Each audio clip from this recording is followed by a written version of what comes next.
everyone. Hello, hello, hello. I'm sorry I'm running a little bit late. How are we today? How are we? Are we well? I hope we are. Is anyone here? Is my chat working? Maybe my chat's not working. Have I got a chat? Hello? Anyone? Oh, okay. Oh, there we go. Yes. Hello. Hello, Dora. Oh, I see there's Glenn. Hello, hello, hello, Kirsty. How are you, my friend? I'm losing my voice a little bit, but I think we should be able to manage. Hello, Ace. How are you, my friend? Good to see you all. So I've not been well this week. All sorts of little niggly bits and pieces.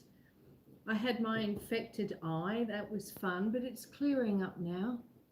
And whatever this is going on with my throat and so forth. And then I fell in a rabbit hole, and I didn't actually fall in the rabbit hole. I put my foot in a rabbit hole and lost my balance. I sort of flailed my arms around trying to catch my balance so I wouldn't fall. But in the process of that, I did something to my shoulder. So it's been one of those weeks. But we're doing okay, and we're here, and that's the main thing. Hello, Shaz. How are you, my friend? Debbie Sue is here as well. Hello, there's Larry. Hello, Larry. Hello, Steve. How are we, my friends? Hello, Brian. I know I've not been, I've had a lot of nana naps this week, and I usually really keep on top of all my comments and things that I get on videos and lives and so forth. And I haven't even had YouTube open for the last 3 or 4 days. I've just been so tired, and I've been having, a lot of nana naps and early nights and things like that. So just getting on top of things again. Hello, hello. Joy, welcome in, my friend. And Mike's Adventure Sparks as well. Hello. So yes, I do apologize because, I should be like putting out like community posts and member posts and things like that. And it's just been, it's been hard this week. Hard to find the energy. How are you, Mike? And how are you, Steve? Are you well? I hope everyone's well. Thank you so much for being here and coming in. It is 9:35 on Saturday morning here in the Alpine region of Australia. And if you've not come in here before, I am Susan, and Saturday is our indoor live where we potter around in the kitchen and just have a bit of a natter to one another. The wild huckleberries are here. That is Sonia and Robbie. Welcome in, my friends.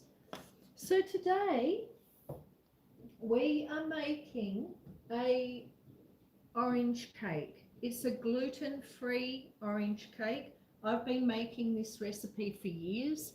I don't make it all that often because it is orange, and my daughter isn't like incredibly fond of orange flavors. So when I make this cake, it tends to be me that eats it all. And because I do try to be like just a tiny bit mindful of the waistline, it is nice to be able to share the love with other people. So it doesn't get baked as often as I could do. So it's a bit of a special treat for me as well to be able to bake this cake today. Hello, Amanda. My friend, how are you? How are you? Now, the other thing is, of course, with my throat being the way it is, I'm hoping I'll be able to keep talking for the live We'll do our best though, won't we? So that'll be fun. See how far through the live I can get before I lose my voice entirely. Katie, hello, my love. Welcome in. We've got 19. No, we don't. We've got 21 here in the house and 11 likes. That is awesome. My friends, consider giving the like button a thumbs up if you could. That would be really wonderful. And I suppose the only thing left to do now is make a start on this cake. Oh, now the other thing I need to warn you as well, apart from the fact that I'm not 100% and I might lose my voice, this phone that I'm using in the last 2 weeks has started having a lot of issues. And it had a big issue during my last live, which is my regular Tuesday spot. Hello, Nicholas. Welcome in, my friend. And then the last couple of days, the screen hasn't been working. So the screen, I'd wake up my phone, bring up the keypad, for instance, to make a phone call, and the screen just goes black. So I can't use it because I can't see anything on the screen. Luckily, it is working at the moment, but I do need a new phone, like really desperately. I thought it would hang out another couple of months, but I don't think it's going to be honest. So yeah, just be aware that if suddenly the live ends really abruptly, it's probably my phone that's gone to shat itself. These things happen. So let me see who is here. Steve says, you all have a great night. I need to go get back to the adventure. Not a problem at all, Steve. You have a wonderful time. Where are you? Where are you adventuring at the moment, Steve? Oh, and is Tiffany here? Is Tiffany actually able to write in the chat? Because I know the last chat... Oh, Larry can tell I'm sick, says Amanda. Yeah. Yes, I am. Oh, Nicholas is rocking some of our custom emojis. I see the kettle and some cupcakes. That's good to see. Oh, Brian, can Tiffany still not join my live? Tiffany says hello to everyone. What the hell? That makes no sense. Her chat's not showing. She's made 8 comments. Huh. Katie says shat always tickles me when people say it. Yes. Wild Huckleberry, thank you, hearts. That's right. Kirsty spends so much time putting up everyone's links. Thank you so much, Kirsty. Tiffany, I'm definitely going to have to go in and try and work out what's going on with you. I'm not going to touch my phone, okay? Because if I touch my phone, anything could happen. Hello, Reese. Hello, Reese. I hope you're well, my love. Okay, let's make this cake. Now, there's not an awful lot of ingredients to this cake. All we have, now I've already, if I remember rightly, earlier in the week, because I knew I was starting to feel a bit unwell, I put the recipe in already in the description. I think, I'm pretty confident I did. Now, the ingredients are 2 oranges, 6 eggs, 250 grams of ground almonds or almond meal, 250 grams of sugar, and a teaspoon of baking powder. And that is it. That is the entire thing. Now, when I make this cake, there is a syrup that you can make separately, which if you're serving the cake hot as a dessert, you can make this syrup and you pour it over the top. Now, I have never made the syrup because I find the cake is that rich that it really doesn't need it. But I have included the syrup in the recipe in the description. So I'm going to make the cake, but I am not going to make the syrup. But if you want to make the syrup, I've put it in the description as well. The syrup is just another orange, which you grate the zest off, and then you cook that up with sugar, caster sugar. And then once your cake's finished, you just pour it over the top. I won't be doing the syrup, but the recipe for it is in the description. So let me see, because I saw a whole heap of comments come through as I was talking there. Alrighty. Everyone is saying hello to everyone else, which is lovely to see. High Plains Camper says, I'm at my super secret awesome spot with 1 bar of 4G. You're doing very well then, I must say. 1 bar, it's better than nothing. Oh, Tiffany, I'm so sorry. I'm so sorry. I don't understand why you're not showing up. Because I haven't blocked you. I haven't blocked you. All right. All right, let's get on with this cake. So I've given you all the ingredients. Because I'm not as organized as I could be, I haven't done the cake tin yet. So I have some parchment paper here. Cake tin goes upside down on the parchment paper. I am going to use a grey lead pencil to trace around the edge.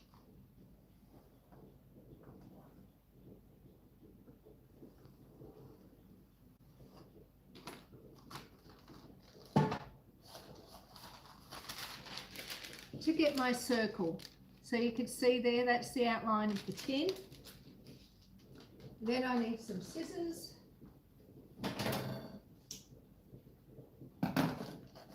Now I'm not going to follow the outline, I'm going to cut around the edge of it, and I'll show you. So I'm going about 2 inches further out than the line that I have traced.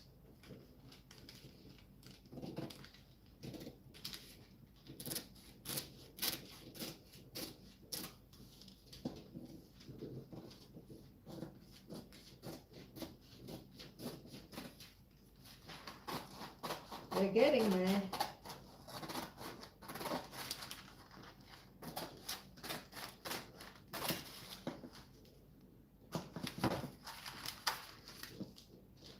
And I mean, it's not perfect, it doesn't need to be, but you can see there's the line, and I have cut about 2 inches outside that line. So the bit within the line will sit flat on the bottom of the cake tin.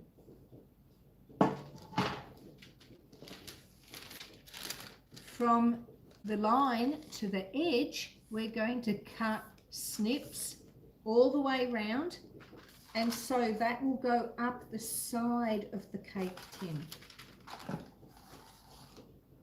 Hey, Trophy! How are you, my friend? It's cold in Victoria. Yes, it is. It is 2.6 outside, Nicholas.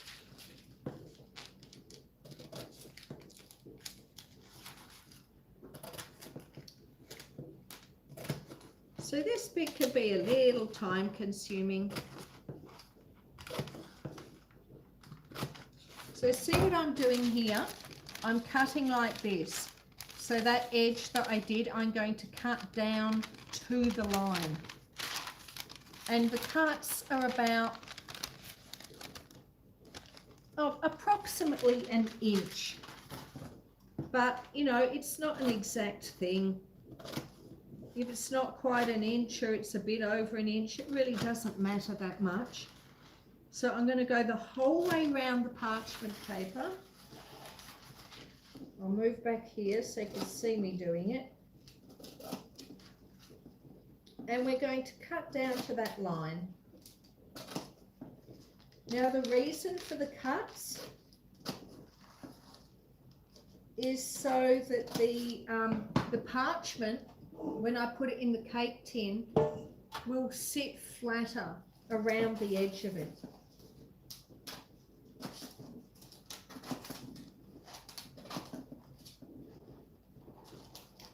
Of course, it's trying to roll up on me as I'm doing this.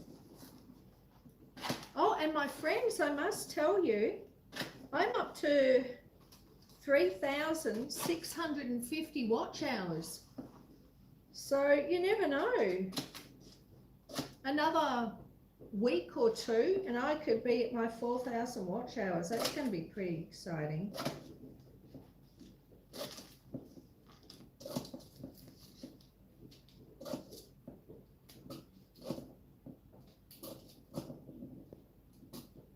All right.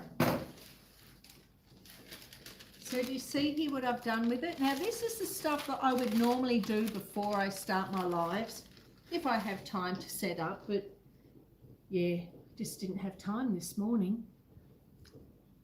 Oh, Miss M is here. Hello, my love. Jay Sparky is here as well. Hello, hello. Everyone consider giving it a thumbs up if you haven't yet. That would be wonderful. Everyone's saying hello to Jay Sparky and to Miss M. Amanda says, I bought a citrus type essential oil and I mean, it smells amazing. At the moment, Amanda, the house smells incredible because the first part of this cake, it's a simple cake to make, but it can take a while because the first thing you have to do is boil 2 oranges for 2 hours. So over on the stove, I have had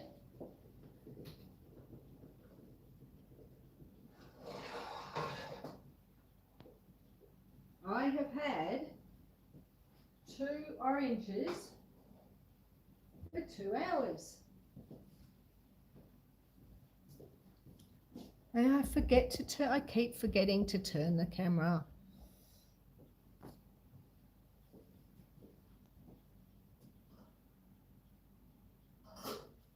So I put those on at 6:45 this morning. So given they're 2 hours, 7:45. No, I didn't. I put them on at 7:45 this morning. So they've had 2 hours, bringing it up to now. Now what we have to do, we're going to let them cool a little bit. And while they're cooling, we are going to keep putting this parchment into the tin.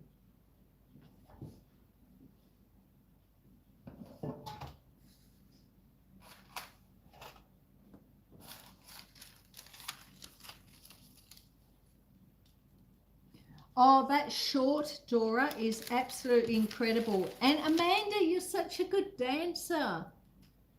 You're such a good dancer. All right, so we've got our parchment. Now, remember how I drew the circle, the outline of the tin with a grey lead pencil? So put the side with the grey lead pencil to the bottom of the tin. So that way you don't get any grey lead actually on your cake itself. So make sure that that mark is underneath.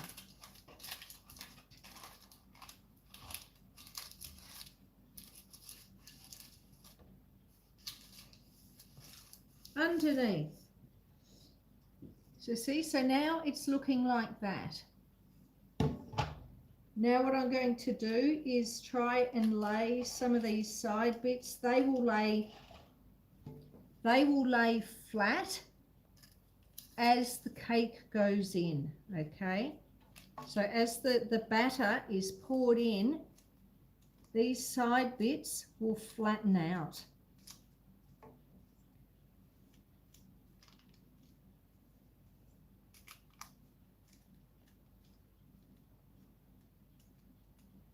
See, look at that. It's not too bad. Now I did grease the tin just a little bit to hold the paper in place so I could demonstrate to you how it works. So there we go. We've got the tin prepared. Yes, Nicholas, what Nicholas said, almond meal is just ground almonds. And yeah, I love citrus. Citrus smells are wonderful. Oh, Dora is amazing at editing. Dora's got a different skill set to me. We edit in different ways, and I look at some of Dora's things that she edits and I think, wow, I wonder how she does that. Because yeah, she does things, the way she edits her videos can be quite different to the way I edit mine. So what do we need? We need a chopping board.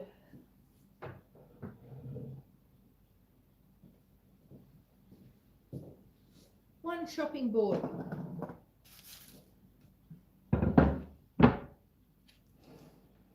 So our pan is prepared. What we need to do now is allow them to cool.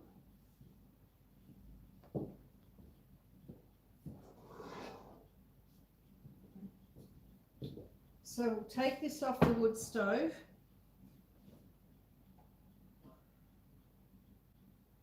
Wow. I wish you could smell this. Like if you're a fan of citrus, the entire house just, the smell has like permeated every nook and cranny of this house. Alrighty. We are going to fish out the oranges. There's the first one.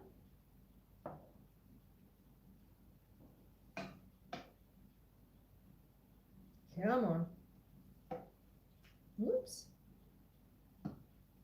And there's the second. So we'll pop that there. Oh, hello, Jasper. Hello, little man. Hello, who's my little man? Yes, yes you are. Yes, you are. You going to go outside with your other mother? She's trying to take you to the bathroom. Yes, she is. Yes, she is. Hang on. Let me pick him up for a moment so you can see him, and then I'll pass him off. Oh. Oh. Our little man's getting bigger and bigger. You want to pet the puppy. Do you think he's got any bigger?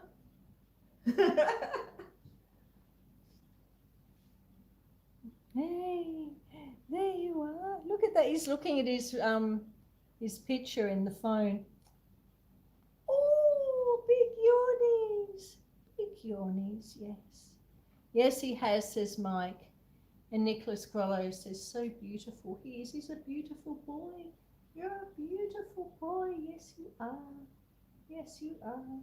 All right, time for you to get down. Oh.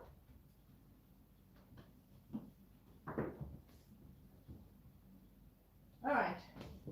And now, of course, got to wash my hands. But he's getting big, isn't he? So our oranges are now cooling on the bench. We're going to allow them to cool just for a couple of minutes. Well, you know, it's probably going to be like 5 minutes if I'm honest. Oh, there's things happening in the chat. Let me see.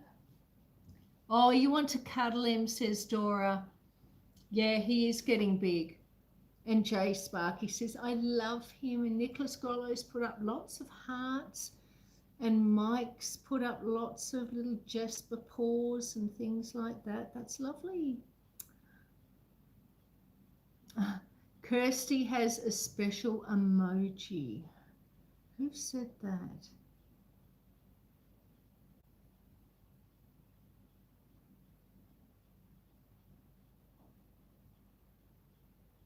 Oh, yes, Kirsty. Well, what that means is Kirsty has now been a member because I now have memberships. I mean, how exciting is that? Kirsty has now been a member for over a month. So when you first join up, you're an egg for the first 4 weeks. Now, once you get to the 4 week mark, the egg hatches. And so now Kirsty is a little chick hatching out of an egg. So that's why Kirsty's little logo next to her name is different, because she is my very first, well, she was my very first member. So therefore, she is my very first member to get to a month. So yay, Kirsty, well done. I apologise so much I haven't put more posts out. I've really picked the worst month to be sick, haven't I? But well done, and thank you so much for sticking with me. I do appreciate that. All right, he's adorable, Susan, and love the eggs. Thank you. My daughter drew them, Brian. So the little custom emojis and also the symbols like the eggs and then the little hatching eggs. And also when you get to the next month, you become a Rhode Island red hen. So she's drawing them all up. So she's doing a brilliant job with them too, I must say. Awesome, Jay Sparky. I hope your weather is beautiful for your hike. Oh, you're going on a hike, Jay. That would be lovely. He's a hoss, says Larry. I know, he's going to be a big boy. He's going to be a big boy. So we're going to allow these oranges to cool a little bit, because what we need to do next, we need to chop them up, and we're going to take all the pips out, and then we're going to be putting them in the blender. So they're still a bit too hot yet to want to handle. So we'll just let them sit there for a moment. And while that's happening, I'm going to get the eggs ready. So we need 6 eggs. These are some of my preserved eggs that I keep in the laundry. I water glass my spring eggs so they will last all year round. They have been preserved in a lime mixture, so I just need to wash these, get any lime off the shelves.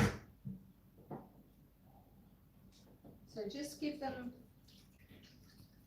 a bit of a rinse here.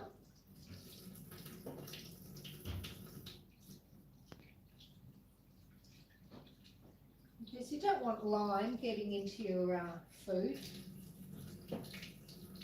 Make it a little bit grainy, I reckon.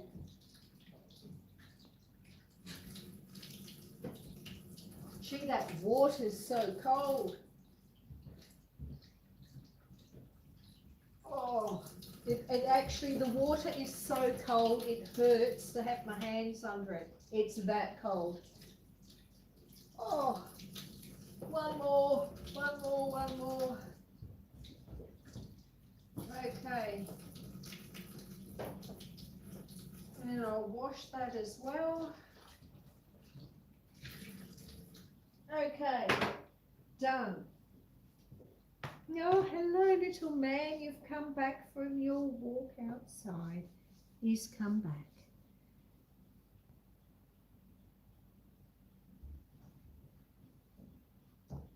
What are we doing?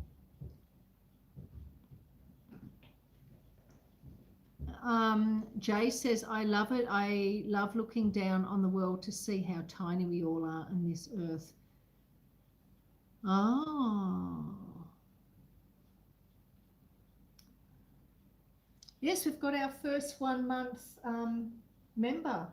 So the egg with the chick is now a thing.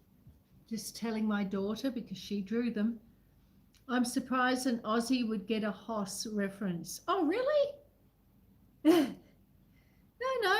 we do have them over here as well. So no, I get it. Amanda says, I drove up to Pikes Peak. Does that count? Yes, of course it does, Amanda. Of course it does. Larry is trying to become a member. Oh, Larry, thank you. I'm probably going to lose a few soon too, because I've got a few members, but a few of them were gifted members as well. So, yeah, but it's so exciting having members. Jay Sparky says, Susan, I'm hiking up a mountain tomorrow.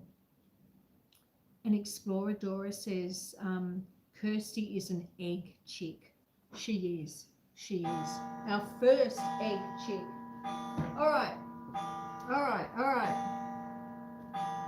What we are going to do now is get a cup.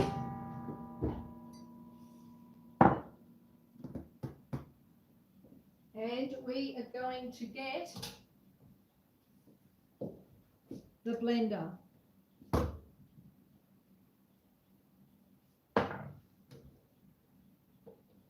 And I'm also going to get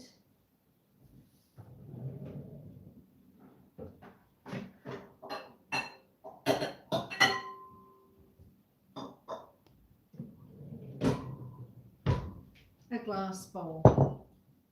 And that is so you can just see the eggs being beaten. It doesn't have to be glass. Right, we have our 6 eggs. What I'm going to do is break each one into the cup, and then from the cup it will go into the bowl, which you can't quite see. Okay, now you can see the bowl. You can't necessarily see all of me. Okay, first egg, a nice blue one. So we've got 6 of these we've got to do, and it looks wonderful. Look at that nice yellow yolk. Right, first one in the bowl.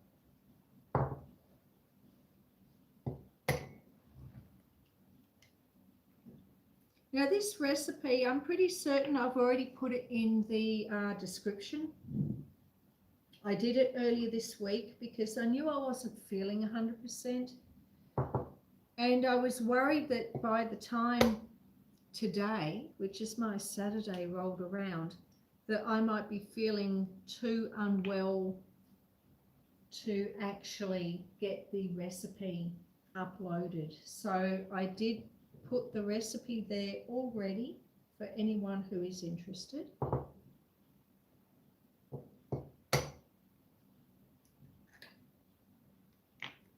That's 4 eggs.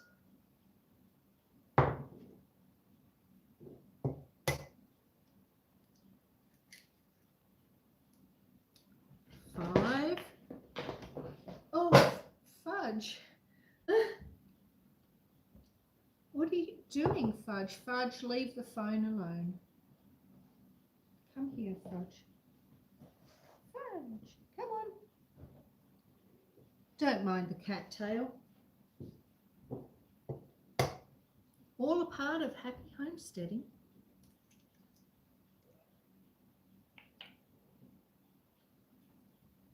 And that is our 6 eggs now in the bowl.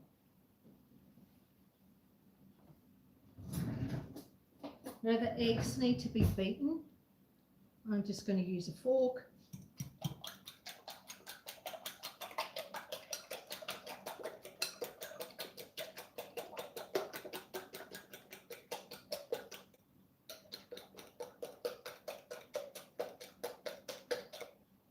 There we go. 6 eggs. Fudge. Okay, Fudge. Not the best spot to be. Come on. Off. Off. Get off. Get off. All right. And she didn't disconnect the live. That's got to be a bonus, doesn't it? Okay. I'm making lots of mess. Now, this is our 250 grams of almond meal. You can see it's just a fine powder. And all almond meal is ground, also known as ground almonds, and some people call it almond flour. It's all the same thing. It's just ground down almonds. So we've got 250 grams of almond meal and 250 grams of white granulated sugar. So we'll pop those. We'll pop these over here.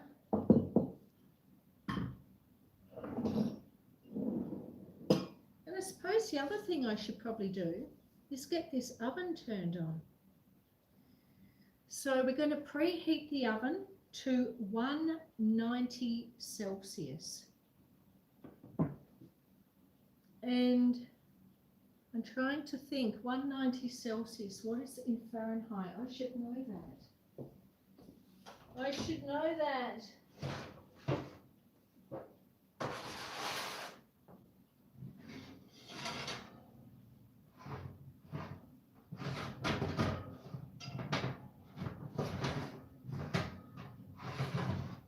Okay.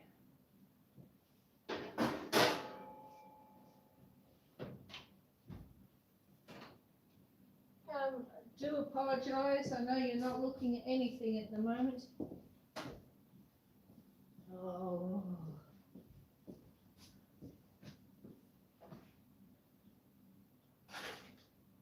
Okay. All right, I'm back. I'm back. No, I'm not. Where's my glasses? All right. Oven is on. Where is our chat? What are we chatting about? Oh, Amanda says, I technically got to the last turn off before the top of Pikes Peak. I was so scared. I hate heights. Oh, I hate heights as well, Amanda. Well done. That sounds like a real epic trek for you. As someone who really dislikes heights, I completely get it. Shawnee, hello, my love. Welcome in. And I see Okies Eden was here also. I hope I haven't missed you, Okies. Welcome in, my friends. Who have I missed? What an adventure, says Joy.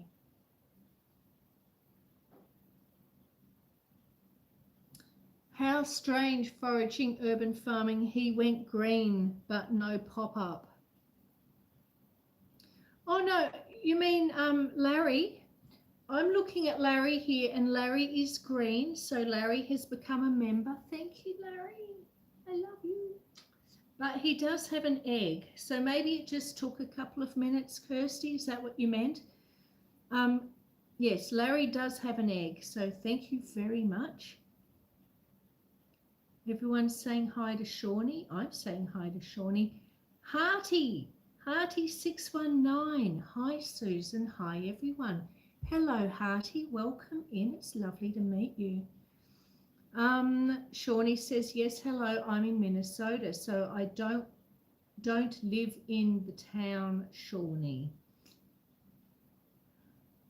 Oh, okay, says Amanda. Oh, look at all these little eggs. They're so cute. They're so cute. All right. So we have beaten the eggs.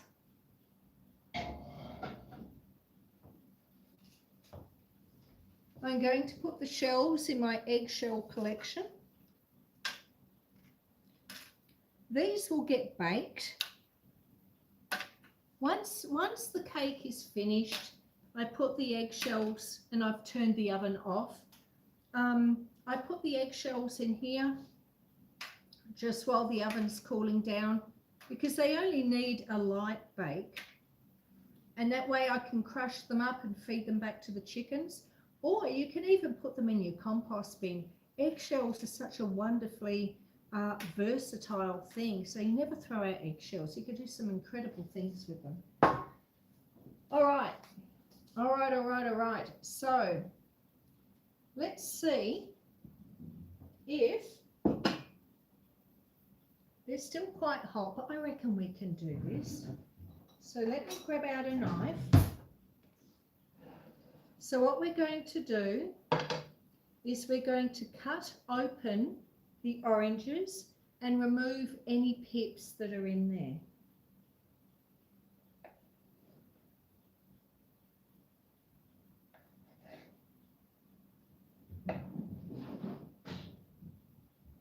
Wow.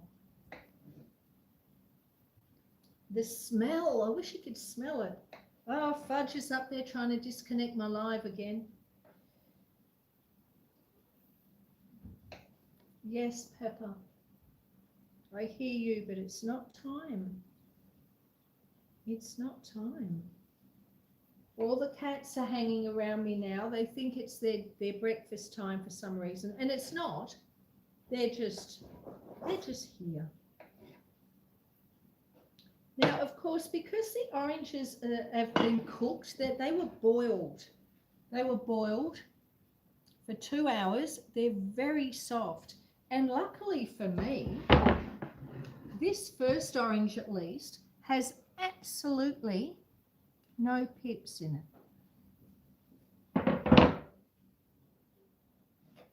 So I've cut it into quarters.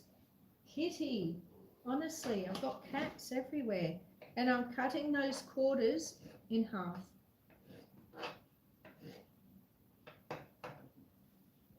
Absolutely not. So they all get plopped into the blender, skin and all. The only thing you remove is any pips if you have them.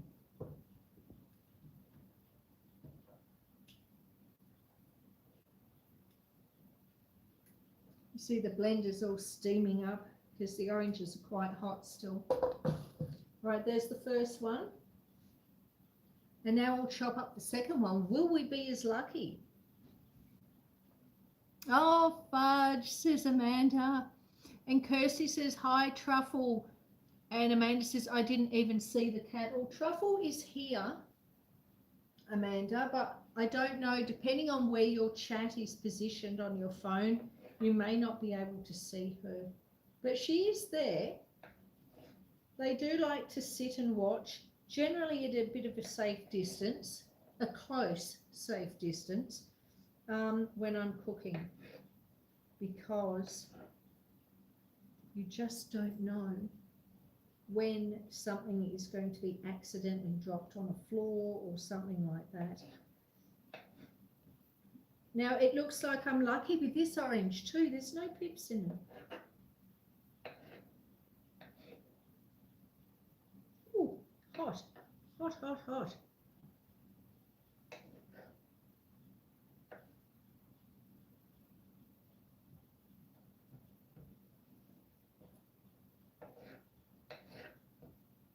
You see the knife just slices through them like butter.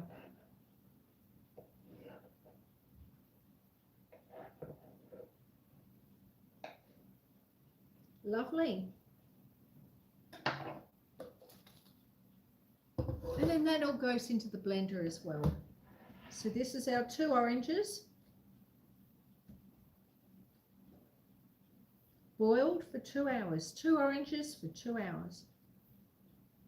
Nice and simple to remember. And it's a very easy cake to make.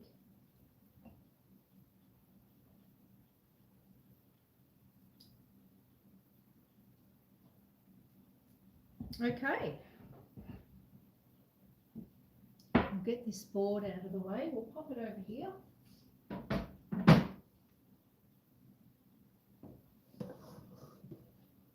So there's our 2 oranges now. No pips in them, luckily, but if we did, we would have taken them out. My dog hovers just like her cat, says Kirsty. We both have dogs and cats, yes, for sure. Amanda says, my cat likes outside better. She comes in to eat. Hello, Chris. Welcome in, Chris.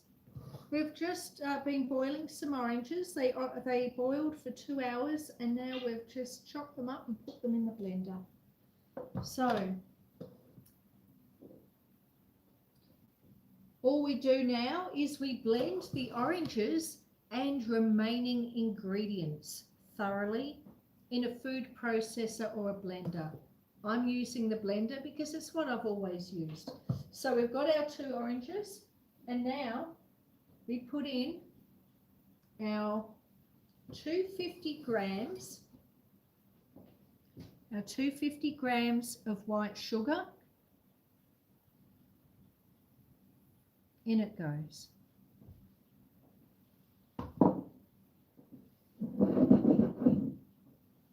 Next, we have 250 grams of almond meal. Now, almond meal, if you've only just come in, is just ground almonds. See, ordinary, everyday ground almonds. So we're going to add that as well. Woo! It's going to be a very full blender.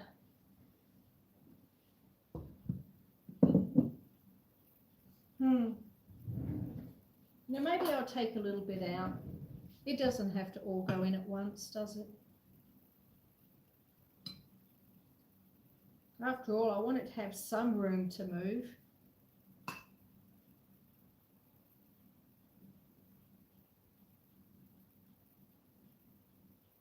See? We're not a perfect cooking channel. Well, we're not even a cooking channel really when it comes to that. Alrighty, I've taken a little bit out just so there's a bit of room, and I'll pop the lid on, give it a bit of a burl, and then we'll add in the stuff I just took out and the eggs. So let me turn you around ever so slightly. Okay.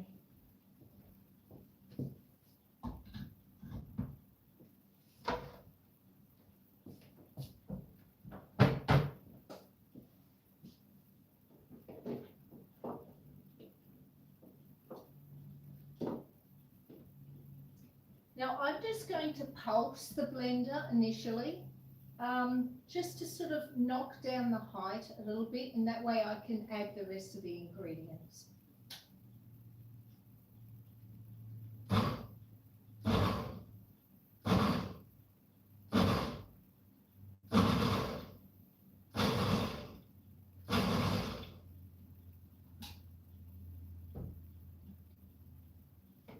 Give it a little bit of a mix.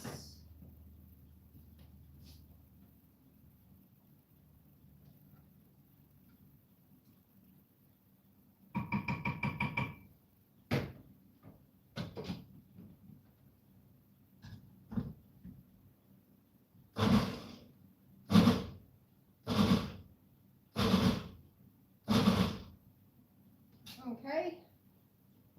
So just another 3 pulses there. You can see it's all getting mixed up and blended quite well. Chris is saying hello to everyone. He's saying hello to Debbie Sue and to Amanda. Amanda says, I used to do a paleo chocolate chip cookie that had almond flour and coconut in it. Oh, that sounds nice, Amanda.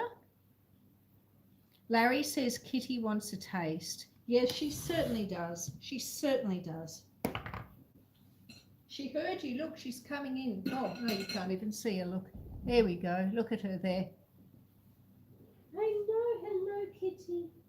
I know. Yes, you're a good girl. All right, so we're now going to plop in the rest of this.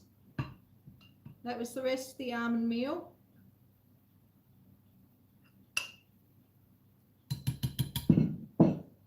And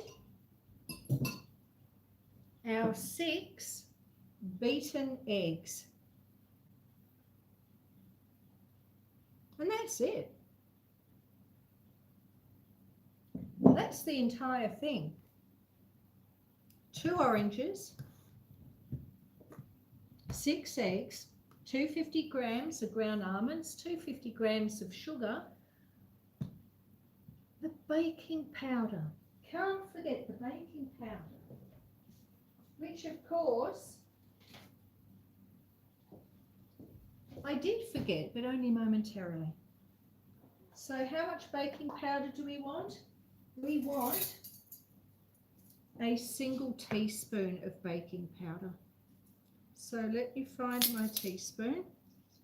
Lucky I remembered that, hey?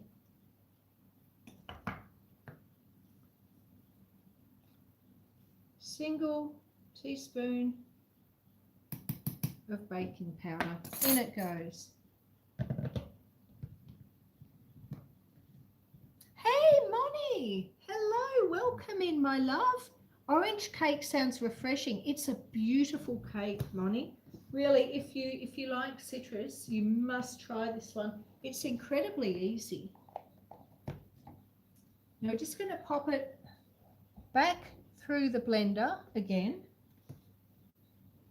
to incorporate the rest of those ingredients. Again, I'll start off by just pulsing it.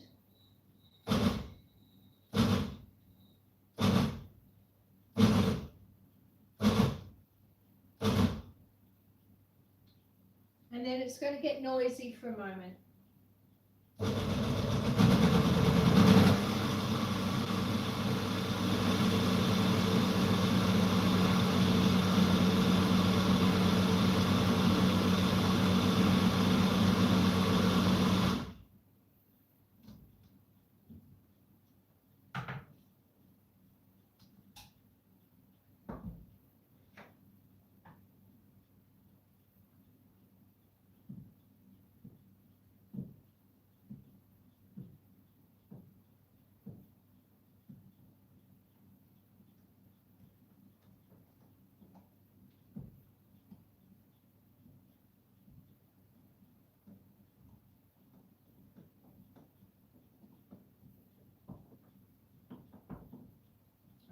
Okay.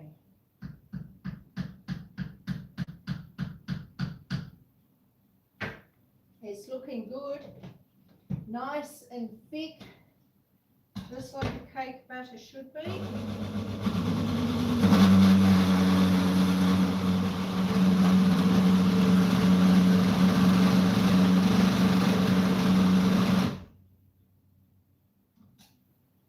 Alrighty. There we go. That's it.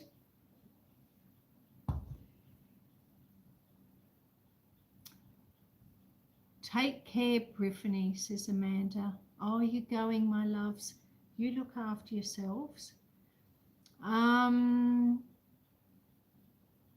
Kirsty's saying heart, heart, hearty hearts.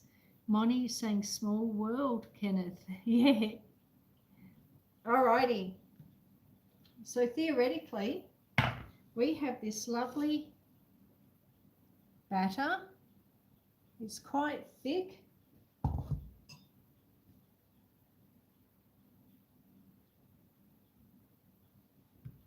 Don't know how well helps if I turn it.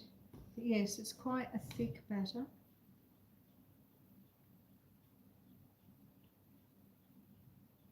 It's a nice consistency for a cake.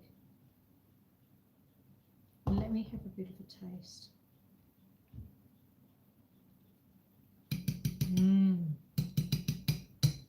It's very nice.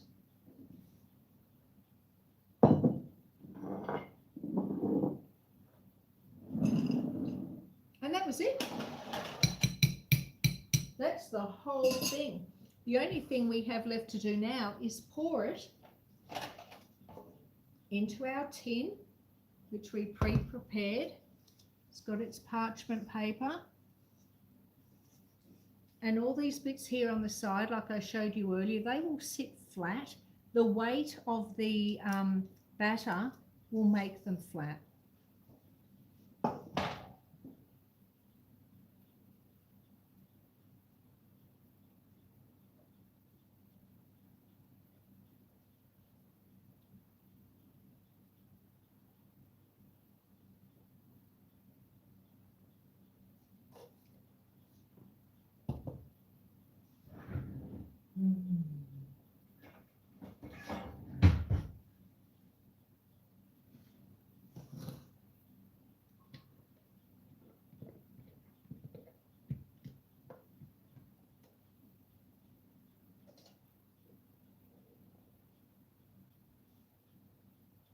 Just using a scraper to bring down the sides. Don't want to be missing any batter.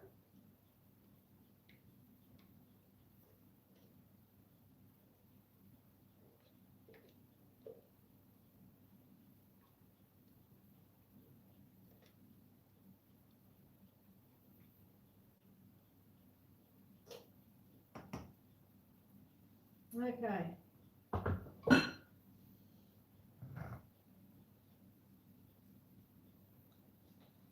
You can see it's quite thick. I'm going to just give it a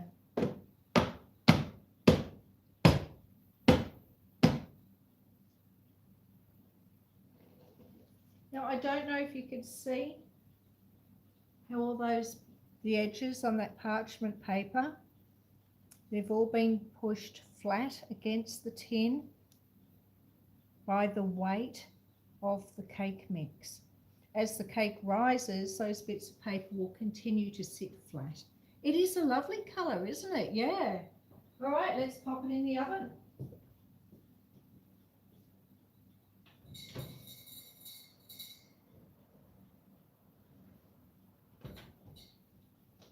That's it. That's the whole thing. We will set our trusty timer. Bake for 1 hour. So we're done.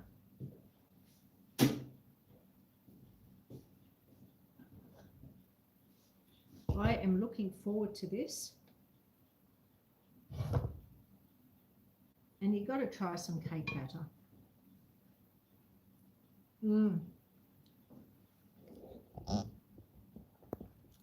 I wish you could taste this cake batter. It really is. It's very nice.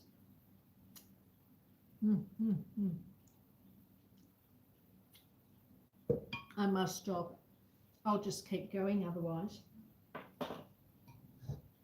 And if I keep doing that, well, what will happen is by the time the cake's ready, I'm not going to want to eat it. And we can't possibly have that. Oh, you're watching me on the big screen, Moni. Thank you so much. How exciting for you. Watching you on the big screen, also a lot better than my phone. Yes. And my phone's still working. And my throat, I can still talk to you. Look at this. We're an hour into the live now, 58 minutes. And I haven't totally lost my voice, which is good. It's very good. Amanda says, I have a body by cake. Yes, I completely get you there, Amanda. Oh, haven't you seen a cake like this before, Shawnee? I've been making this one on and off for years. Very, very nice. There is a syrup. I've put the recipe, Shawnee, if you're interested, in the description for the live. There is a syrup that goes with it. Now, I'm not going to make the syrup because I've never made the syrup. This is an incredibly rich cake. And I think if I was to do the syrup, I don't know how I'd cope. It would just be like citrus overload. But to make the syrup, you basically use a zester or like a veggie peeler of some sort. And you remove the peel, the rind from the orange, from another orange. So you would have a third orange. So 2 oranges have gone into the actual cake batter. You would have a third orange for the orange syrup. Now with that third orange, you would take the zest off. You would remove some of the white pith. You don't want that in there. And then you cut your rind into really thin strips. And then you juice the orange. So then you place the rind in a saucepan of boiling water and you just cook it for about 5 minutes to soften it, okay? And then you drain the water off. After that, you return it to the pan, with the orange juice and 155 grams or 3/4 of a cup of caster sugar, which I think is confectioner's sugar. Is that right? Now, on a low heat, and you stir it, keeping it moving for 2 to 3 minutes, and the sugar will dissolve and it becomes a syrup. Now, and that's it. That's all there is to the syrup. Then, when your cake is out of the oven and you turn your cake out onto a plate, what you would do is you get like a little skewer and you put little pricks into the top of the cake. And then you pour the syrup over the top, and the toothpick or skewer, because you've made all these holes, the syrup will soak in better into the body of the cake. And that's it. That's all you need to do with the syrup. Now, I'm not doing the syrup, but I have put that in the description along with the recipe for the actual cake. So if you want to serve it cold as just a cake, then you don't need the syrup. But if you want to add the syrup, the ingredients and the recipe is in the description as well. As always, I've done 2 lots of ingredients. So it's basically an Australia, UK ingredient list, and then the same ingredients but written with the conversions for the US and Canada. So they're all there. They're all set up and ready to go for you should you be interested. Oh, you found the recipe in the description, says Moni. I might try it tomorrow. I need to bring something to church potluck on Sunday. That would be wonderful. That would be wonderful. Let me know how it goes, Moni. Or if you look me up on, because I've got a High Country Homestead Facebook page, if you make it, send me, put a photo on the Facebook page so I can see it. Once this live's finished, I'll probably be putting a photo up on the Facebook page. So by all means, put your photos up, show me and tell me what you think. That would be wonderful. My friend Shaz, who is in the chat here, she was the one that requested the pea and ham soup last week. And she made it the following day and she said it was fantastic. She posted all these photos to me and showed it to me. She said it was really nice. I'm so thrilled that people are actually trying out some of the recipes that I'm doing, because I mean, I'm not a proper cooking channel. I'm not a proper anything really, for that matter. But it's nice to see that people are taking an interest and that they're actually trying them out. I mean, that's wonderful. Absolutely wonderful. Katie, are you still here? Have you made this cake, Katie, before? Moni says, if I do it, I'll take pictures and post them and tag Susan. Thank you, my love. That would be awesome. It'd be great to see. Oh, Shaz, says Kirsty, and thank you, Shaz, for coming by to see us all. Oh, how wonderful. Amanda says, tag Susan, Moni, if you do it, it would be cool to see. Yeah. And yes, Amanda, I'm on Facebook. So High Country Homestead is on Facebook with the same logo and everything. So it's nice and easy to find. You'll probably find that I too will post the pictures later this afternoon or tomorrow. That will be great. Oh, Chris says, you remind me of my mother who I don't have anymore, Susan. Oh, Chris, bless you. I'm glad I remind you of her. All the good things, of course, I hope. Yes, you posted that poem. I remember seeing that poem that you posted that you had written for your mum after she had died. And it was a lovely poem. Clearly you were incredibly close to your mum. which is a lovely thing. Oh, honestly. How am I going to last an hour?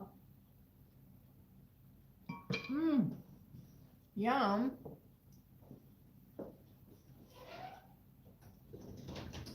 So we'll sling a few things in the dishwasher.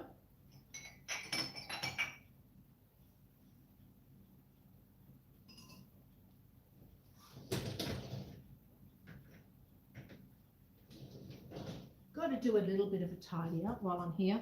I am going to rinse this because if I don't rinse it, I'm going to end up licking the thing clean at this rate, which is not a good look. Really, is it now? It's not a good look.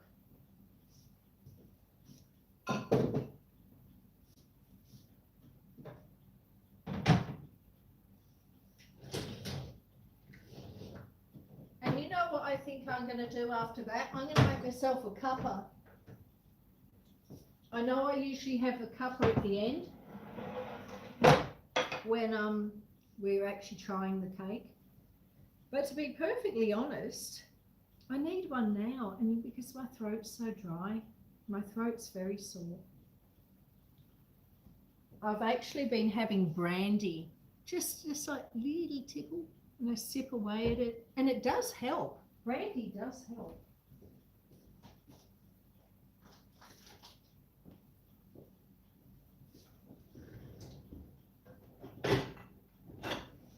All right, let's rinse this blender. And then I'm going to make myself a cuppa. I think you guys should all make yourself a cuppa. Of course, many of you are in the northern hemisphere, aren't you? So you probably want like a warm milk or something, do you, before bed? Bonox.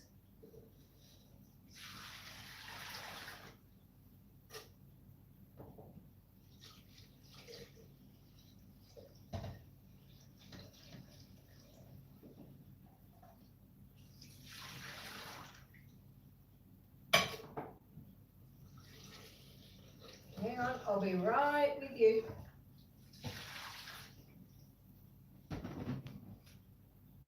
Okay. I'm back. I'm back. So, since we're here, let me catch up on the chat. Never met a cake I didn't like, says Larry. Ooh, Amanda, I feel like it smells like orange slice candy taste. Yes, that's exactly it, Amanda. And Moni said yes, she found the recipe.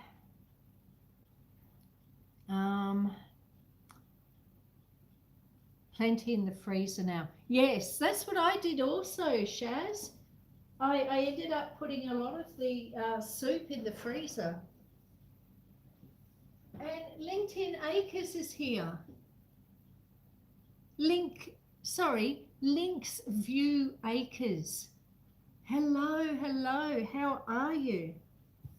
It's lovely to see you. How's things over there in New Zealand? Are you well?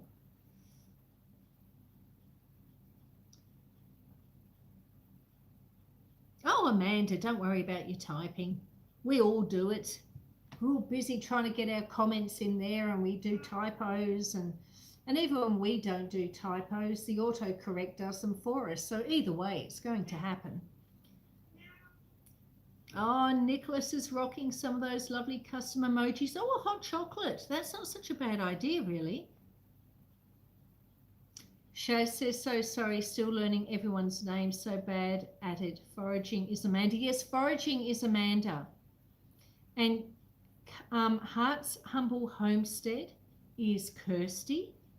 And Moni is Moni. And Kenneth Wilkinson is a Kenneth, but he's Chris. And Old Hillbilly is Amanda's husband. And that is Larry. And Shawnee is Shawnee.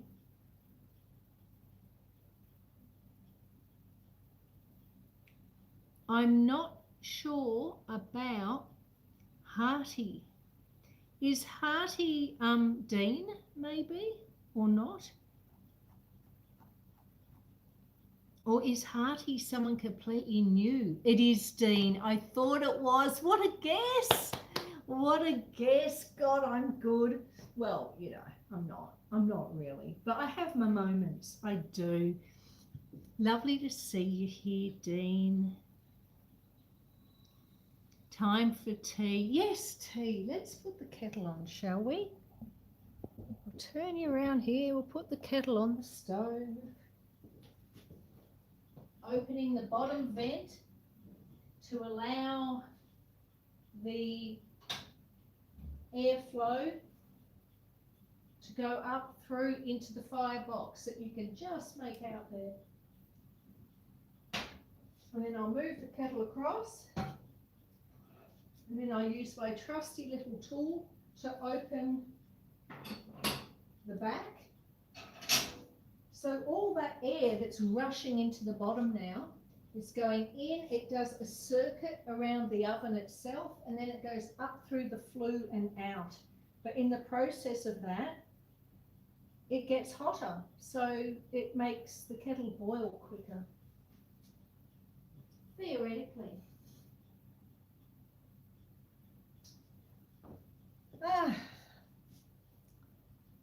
Time for tea, time for tea. Hi, Dean, my dancing partner. Oh. Oh, I can hear the kettle already, I think. Yes, it's making noises. I better get that cup ready, hadn't I? Coffee, tea, or a hot chocolate? What do you think? I don't know if I'm in the mood for a hot chocolate. Are you in the mood for a hot chocolate? No. No.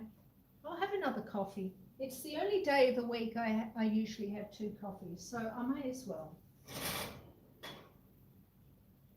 Get my little dainty cup.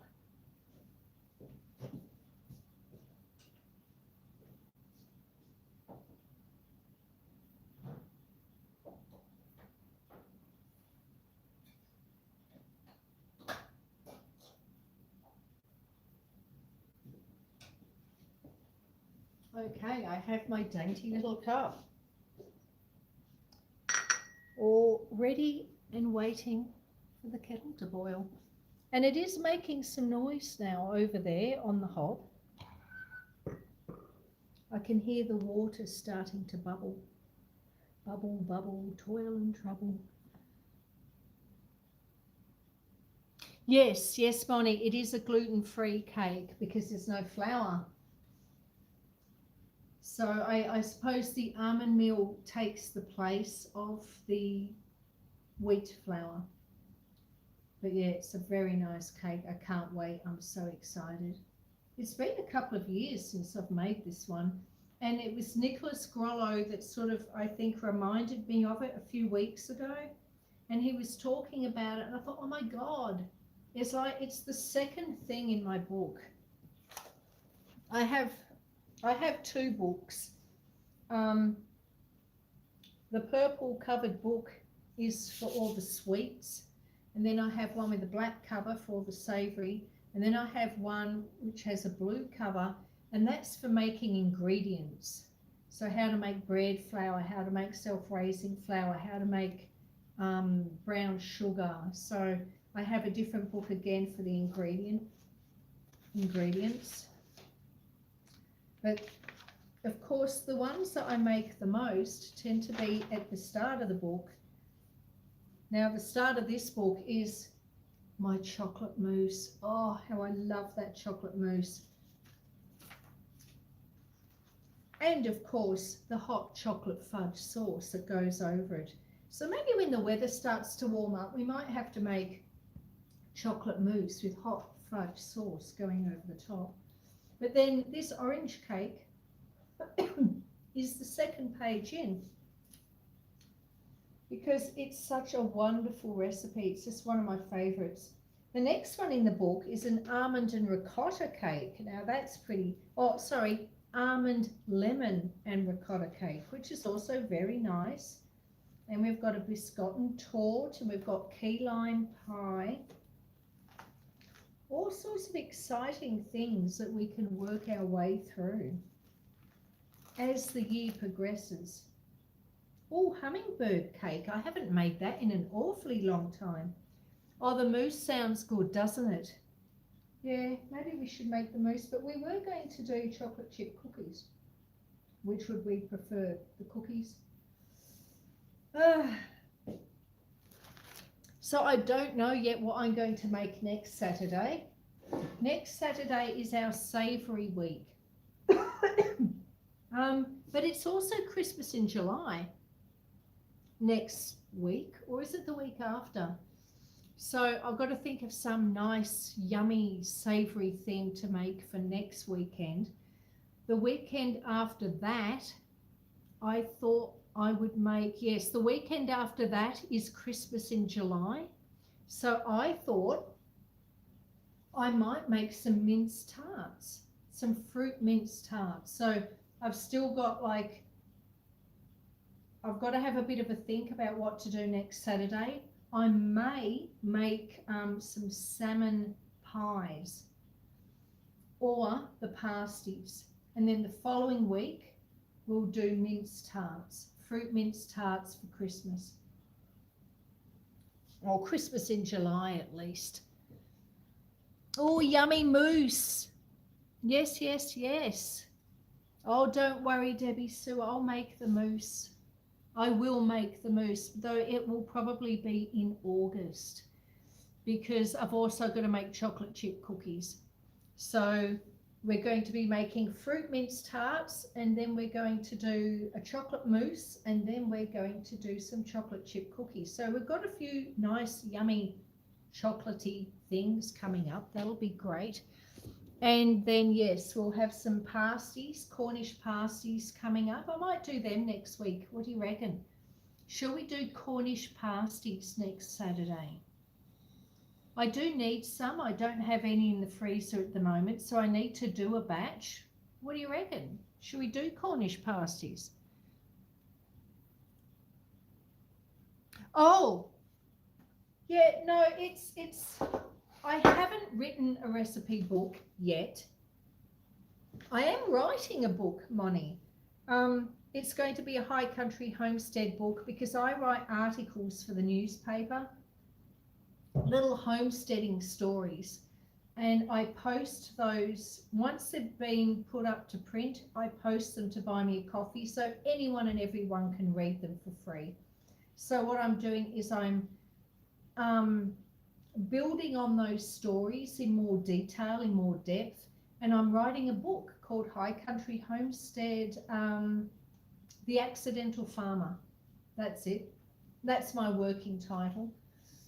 High Country Homestead, The Accidental Farmer. I'm hoping to have the first draft finished by Christmas, and then perhaps by the end of next year, it'll go to print and it will be available for people to buy. But this is my recipe book, and it's just bits and pieces, you know, things that I've tried from friends, you know, recipes that they've sent me, recipes that I've made up, recipes that I've got from magazines or websites that I've printed out.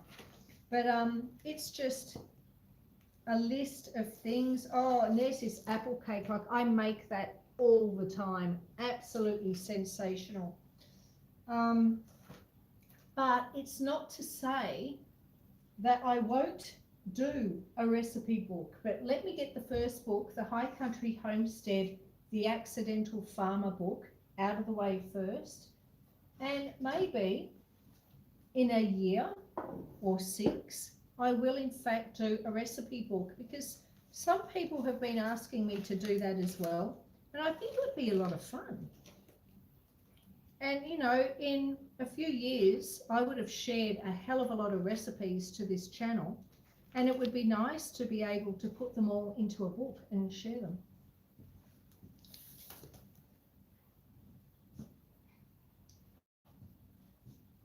Um, oh, you'll line me up with a publisher in Australia. Thank you, Nicholas. Yeah, yeah, that's right, Bonnie. It's a collection of my favourites. Like I've got lots of cookbooks on the shelf in the pantry, and they've all got little bookmarks and things sticking there to so I can find my favourite recipes. But the ones that I really bake all the time, I put in these special books. And so yeah, the black covered book, spiral bound book, is all my savoury favourites, and then the purple one is all the sweet favourites. And one of the reasons I did that is it's not only for me so I can find them more easily. When my mother passed, my mother was a pastry chef, and she used to do all sorts of incredible cakes, and the way she did rissoles, the simple rissole, you'd think it's simple, wouldn't you? But she had this way of making them, you know, with the mince and whatnot. All her recipes were in her head. She never wrote any of them down. She used to do a fantastic Bakewell tart, which I've managed to work that out now, I think. Or at least for me, it ticks all the same boxes. So I'm pretty certain I've got the recipe down, but she never wrote anything down. And like for decades, I would try to make rissoles the way that my mother made rissoles. And the texture, like, and they were lovely rissoles. The ones I was making, there was nothing wrong with them, but they weren't the recipe that my mother did. And they'd taste lovely, but they'd fall apart. The texture was all wrong. They just weren't the same. And I worked out only a few years ago, after like decades of practicing, what I think my mum was doing. I had always used minced meat, minced beef, raw minced beef. Make the rissoles, shape them, cook them, eat them. Fantastic, but they weren't the ones my mother made. What I think was happening is I found a couple of notes written. Now, I think when she was doing the Sunday roast, minced beef, and then she'd have some leftover cooked roast beef, and she would run it through the little hand mincer, and she would make it with that. And when I tried that, that was it, or at least the closest I had ever got. The colour was more what I remembered. The texture was more like what I remembered. And the taste definitely was the closest I had ever come to. So I spent like 30 years trying to work out how the hell my mother was making these rissoles, only to find that she was actually using the leftover beef. She'd do a larger piece of beef, probably on purpose, so she would have leftovers. And then she would mince it in the hand mincer. Hello! Jason, welcome in again, my friend. Good to see you. I did say hello to you earlier, but you may have popped out already by that stage. How are you, my love? So, yeah, I finally worked it out, but it took me so many years of trying to figure out how she did it. And that, I think, is how she did it. So because of that, sorry, it's a very long story, I know. Because of that, that's why my absolute favourite recipes and my daughter's favourite recipes, I'm putting them into separate books. Indeed. So my cookbooks are all marked and with little bookmarks for recipes that I make often, but the ones that I really make often, I've put them in my own special little book so that my daughter, in decades from now, when she sits there and goes, how the hell did my mother make this cake? How did she make those rissoles? How did she do her Cornish pasties? And all that sort of thing. She'll be able to go to my books and find the recipes. Because, yeah, that was one thing I was really disappointed with. Like, my mum had a book of stories that she'd written, and we went through some of them on her birthday. I did do a live on her birthday, and we had a read of some of the little stories of her memoirs. So she was great at writing those, but she wasn't great at writing down recipes because they were all in her head. And so when she passed, a lot of those recipes went with her. But you know, I still practice, and I'm still working some of them out. Yes, yes, indeed. Evening Okie, says Moni. How are you, Jason? Are you well? Is it hot over there? I know there's a lot of you are probably sweltering. The kettle's starting to boil. Can you hear it? I know you all heard the dog.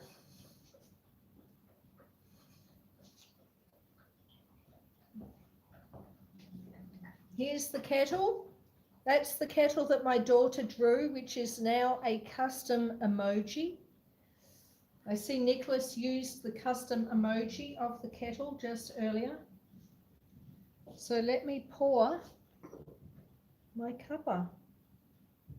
Oh, I'm looking forward to this. Woo! Nice black, no sugar cup of coffee.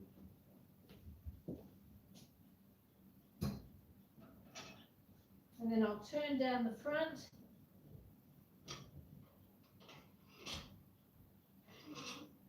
To slow down to stop the airflow. And I'll close the flue at the back.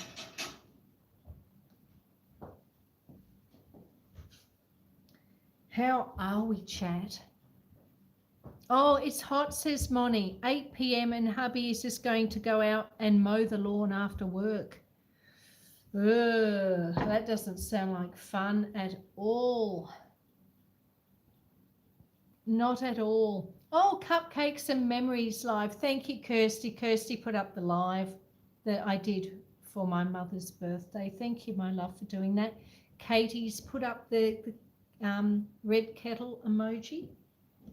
Let me take you to the window for a minute. Oops. Hang on. I'll take you to the window for a minute so you can see what the outside world looks like. Oh, CL, welcome in, my friend. How are you? It's finally cooled down to 94, says Moni. Wow. Oh, you've had me on the TV, CL. Thank you, my love. All right, let me... We've got a dog. We've got a dog. There's the dog. Hello, Jasper. Hello, Jasper. Who's my little man? Yes, you're a good boy. All right. There's the world. It's all disappeared yet again. But we had 4 days, I think it was, where the weather was, you know, sunny or sunnier. Wow, it's foggy as, says Dora. Yeah, I guess that's why I was talking to Dora yesterday about how a lot of people in this district, hello world, says CL. Hello, Paul, welcome in. You'll remember foggy days like this, I'm sure, from when you were living up here. And you will have to excuse me, folks. I'm losing my voice. That's why I'm not sort of like got the same bounding enthusiasm as normal, because it's hard to talk.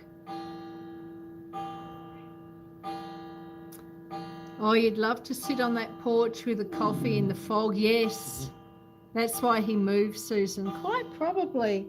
Quite probably. Alrighty, and we'll swing you around here again, ignoring all the mess, because there's a lot of mess. Oh, let me show you though. This is the new pet gate. I bought it on eBay and we put it up yesterday, and it's really quite good. It's you open it here, it's got 2 buttons. So you can open the gate, of course, to get through. It goes, and the cat goes through. It swings in either direction. So you can swing that way or that way. And it's got a little cat door down here, which I thought was very clever. So if I do that, so you can close the cat door or open the cat door. Isn't that funky? It is a cool gate. So yes, we put that up last night. My daughter and I were working on it till about 9 p.m. It is. It really is, Kirsty, because it's quite high. And I wasn't sure how the cats would go jumping over it. And there's Fudge. Hello, Fudge. Hello, darling. And my little man's there as well. See, they're getting closer to each other.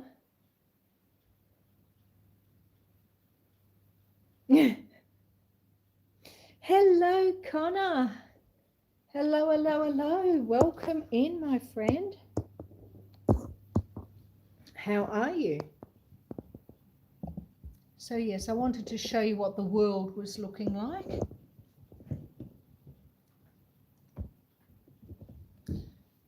And now I'm going to indulge in a bit of coffee. Yes, indeed, Connor, we are. The cake is already in the oven. It's a Middle Eastern orange syrup cake.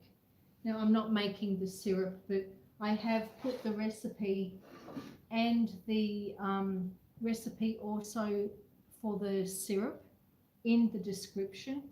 But really and truly, try it first. You know, if you make it, I do think, and I mean, I am obsessed with citrus. And if I think the syrup is too much, I think that says a lot. I really don't think you need it, but it's up to you. Make it if you want. Don't make it if you want.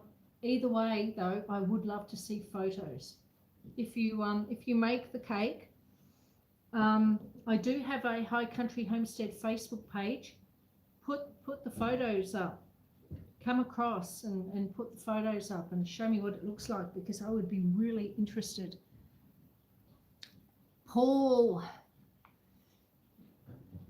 says that's a very cool gate. It is a very cool gate. Yes, amazing what you can pick up on eBay. It was, how much was it? It was $60. And the postage was free. But it's just a great gate. We had all these boxes piled up. It was like Tetris. We had all these boxes piled up to stop the dog from getting down the hallway. But of course, every time he wanted to go out to the toilet, we'd have to take all the boxes down, walk through, and then bring him back in, and then pile all the boxes back up.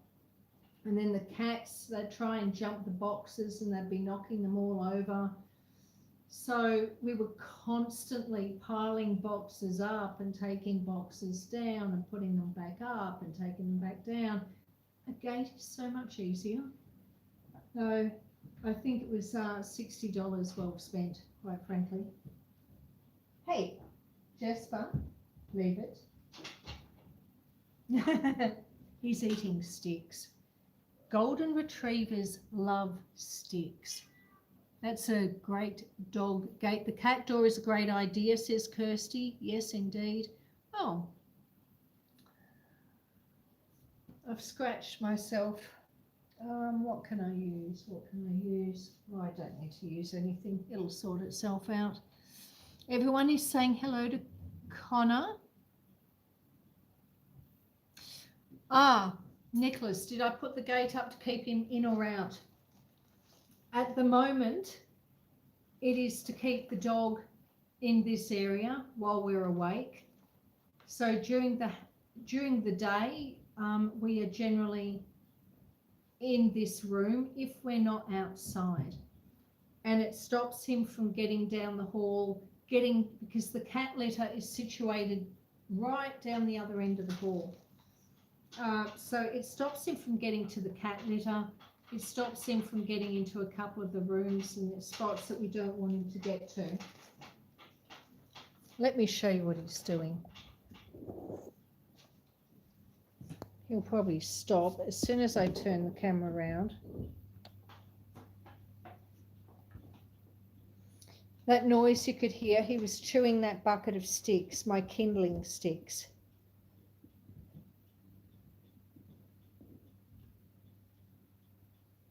He's a good boy. Yes, you are. Who's my little man? You are.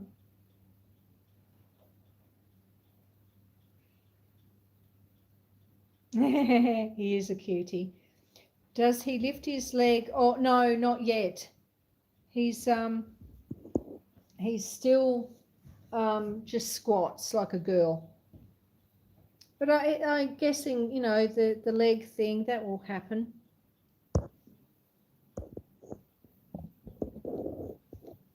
Look at that.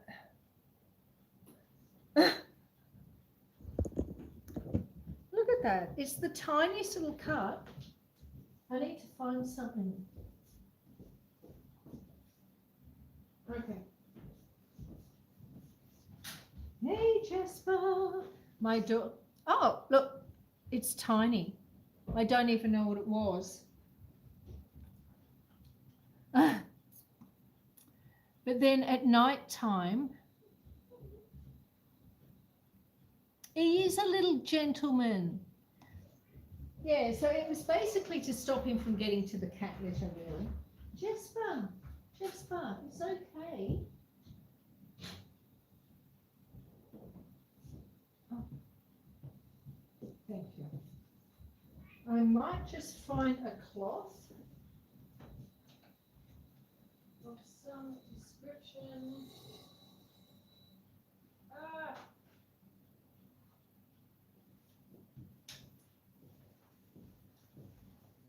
And wipe that down.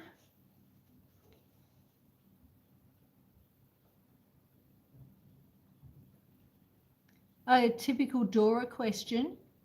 These are things I think about. What was the Dora question? Great investment for my sanity. Oh God, yes, it really was.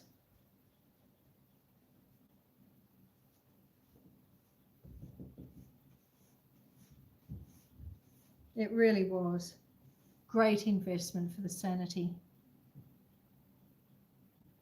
And every bit helps, you know. Every bit helps. Oh, thank you. I'm talking about toileting, says Dora.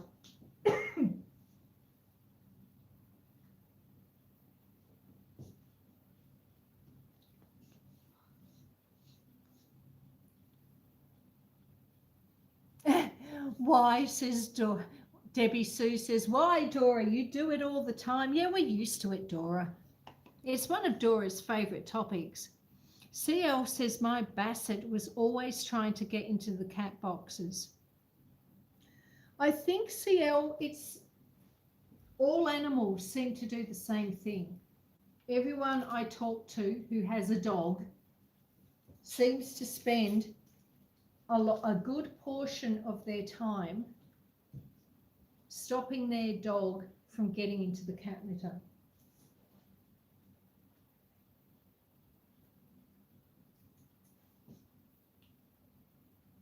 And you guys listen too. I know. It's all in the presentation, Dora. My daughter's putting a Band-Aid on my...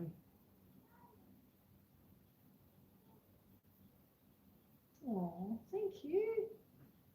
There we go. I've got a Band-Aid now. You didn't kiss it better. I got the look. I got the look. Dora's Toilet Diaries. Yes, yes, yes. The nurse, yes, you're the nurse. She rolled her eyes at that.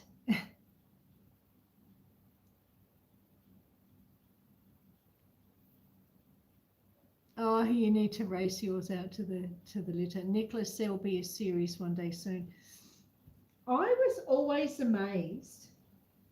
Now, I don't know how much it's changed, but I always used to joke, and Dora's probably going to steal this idea, but that's okay because she travels so much more than I do. But when I first travelled the continent, I was blown away how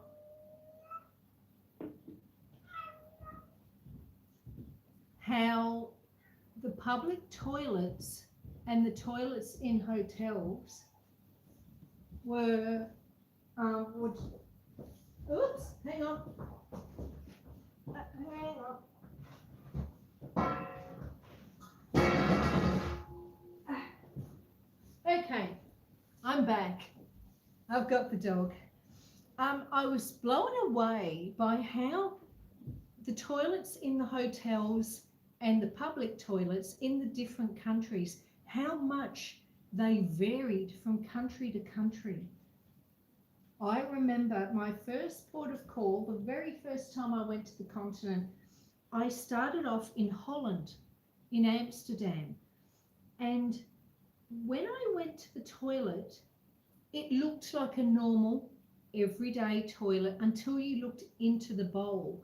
And in the bowl, there was like this, you know, like the ceramic, the white ceramic that your toilet is made out of. Well, in the middle of the toilet bowl, there was like a pedestal. And it was there so that when you did number twos, it would be kept out of the water. So basically, for those of you that like to look at it, to check on, you know, your health and things like that, it was sort of like emerging from the water, as it were. And then when you flushed it, what would happen is the water would come up to above that level, and then it would swirl, and then it would just take everything away. And I thought, oh my God, I've never seen anything like this before. Oh, you're writing the idea down now. You're loving this topic. And then when I went to, where was I? I was in Italy. And in Italy, I went to a public toilet at the train station. Now, they didn't have any water at all in these toilets. When you looked into the bowl, it was like a sheet of aluminium foil is the closest thing I can say. So you do it on the foil in the toilet, and there was this big lever on the side, and you'd have to wrench the lever. And as you did that, the foil would sort of like go, and it would inch forward and then move around to and disappear, and then a clean bit would appear. So basically you would wrench the lever and then it would carry the dirty foil away, and then it would be a clean piece for the next person. And it just kept going like that. Like every country I went to, the toilets were so different. And I thought, who would have thought? Who would have thought? So there you go, Dora. That was my idea. And I always intended that if I did the trip again, I was going to do a series called Toilets of the World, because of course that's something we would all be immensely fascinated in. But yeah, couldn't get over it. I was just amazed. Anyway, I will stop talking about this because I know you're all used to it from being on Dora's channel. It's not something we tend to talk about quite so much on this one. Hey, Jasper, little man. Hey, little man.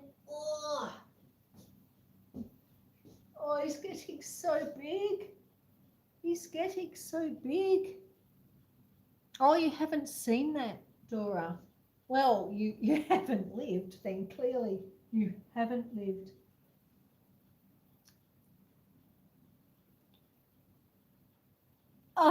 Debbie Sue is laughing, thinking about how Dora gets all her friends to talk about her favourite topic. Yeah, I know. There he is. He's going, oh my goodness, I haven't been up here before. Hello, let's put you down then. Let's put you down. Oh. Yes, you're a good boy.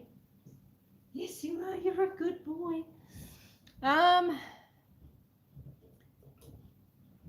Sorry to derail the chat. No, that's fine. But that's the whole point of it, isn't it?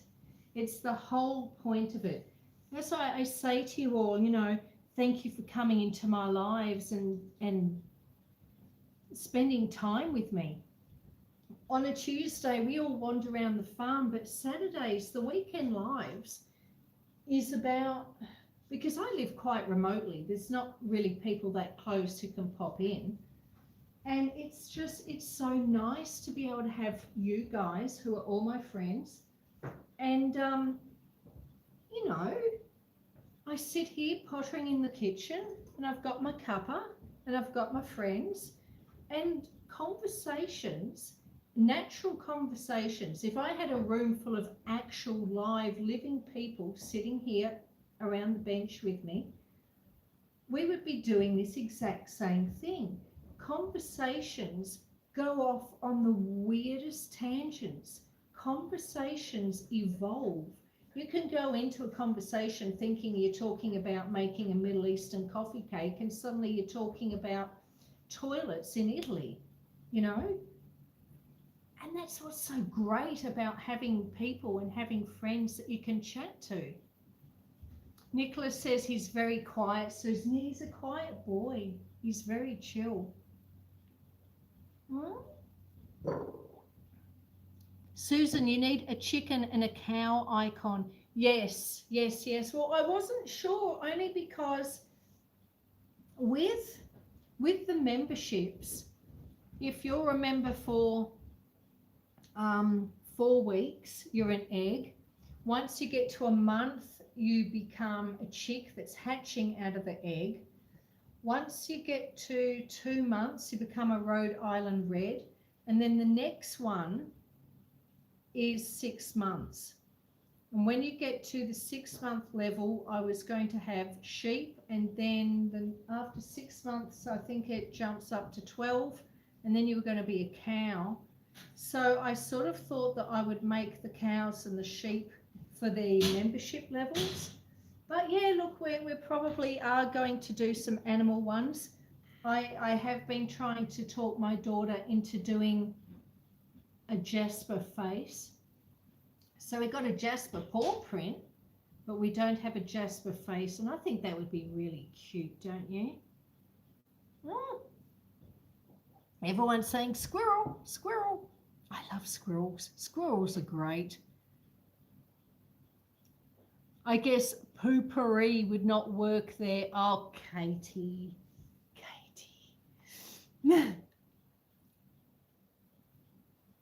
I do unicorn floaters. Dora!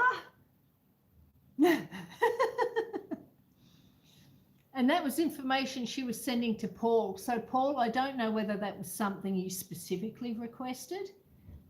Interesting if it was. But everyone, Dora does unicorn floaters. Well, I guess that kind of shows that in my Dancing with Dora in the toilets. Yeah. CL says he's a big baby. He is a big baby. And Nicholas says he's a lovely boy. He's very sedate. Oh, yes, I've got to do that Dancing with Dora thing, don't I? I've got to send Dora a video of dancing. So we can do a short together. Got to do that. But not that. Not specifically, yeah, there'll be none of that. But yes, I will. I keep meaning to do it. I just haven't quite done it yet. CL says, Dora, squirrel. And Dora says, squirrel. And Nicholas says he's very quiet. I love your teacup. Thank you, Debbie Sue. I do too. A friend of mine was getting rid of it. She was going to give it to St. Vinny's, which is like the Salvation Army. I guess you guys have St. Vinny's over there. It's a charity, basically. So if people have things they wish to donate, oh, good grief. I better check this cake. Have we been talking that long? I was going to turn the cake halfway through and I actually haven't done it. And now we've only got 5 minutes left. Gosh, I hope it's okay. Oh dear. That'll teach me. Oh. All right. See, I've been so busy chatting, I haven't been watching the cake. It is a little bit dark on the top, darker than I would like. But that's the joy of live YouTube, isn't it? Not everything is perfect. And I suspect this cake, it might taste perfect, but it doesn't look perfect because, yeah, I forgot. That hour went so quickly I didn't even realise. And I was going to turn it a few times so it wouldn't get dark on one corner. But it has. That's okay.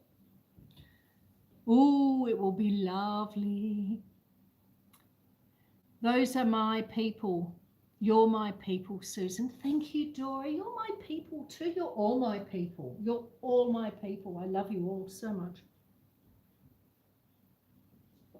But yes, Debbie Sue, she was going to throw it out and give it to charity. So, and I was helping her sort through things in her house. And when she said she was going to get rid of this, I thought, oh, I'll have that. Thank you very much. Yes. Okay. Are we back? Are we back? Are we back? Yes, there we go. We're back. You could put, you love that the cat does that. It says Kirsty to Katie's Kitchen. We need it horizontal. Oh, you need, the cat will come in and do a courtesy flush.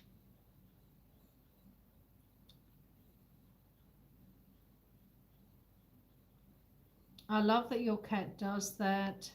Oh no, it's okay. I will still eat it, says Mike. Oh, that is good. That is good. Presentation isn't everything, says Dora. Well, that's true too. And I guess it's times like this where the syrup actually might be a good thing because you could sort of hide some of the black under the rind of the syrup. Paul is saying hello to Mike. Mike is saying hello to Paul. And what else do I need? I am going to need a cooling rack.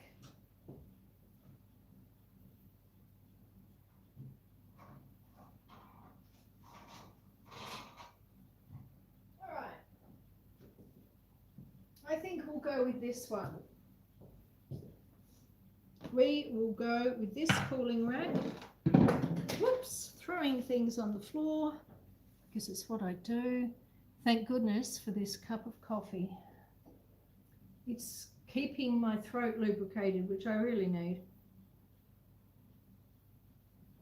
And the fact that I can still actually talk is a minor miracle, let me tell you.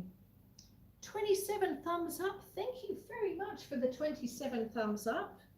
That is wonderful, wonderful, wonderful news. And as I was saying earlier, I'm sorry because I haven't been well this week. I haven't had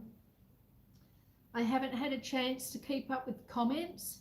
Normally I like to answer all my comments within, 3 or 4 days, and I haven't been able to do that this week. I haven't had the energy, but I will get there because I don't like to leave any comment unanswered. It's going to take me longer to get round to them this time. But I will get there. So please, if you have left a comment and I haven't responded, I'm not ignoring you. I've had other things to do, like sleep, have nana naps. Oh, I'm going to give this a go. Let me try. Where is my skewer? All right. I have my trusty skewer.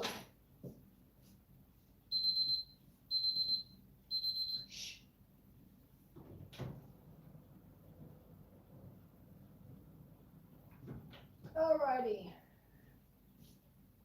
Oh dear. I'm not happy with the look of that at all.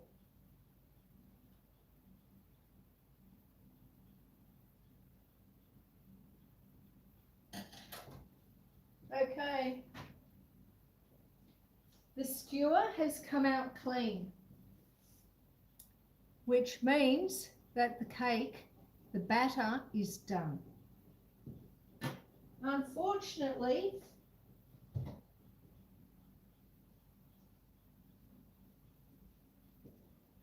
it's looking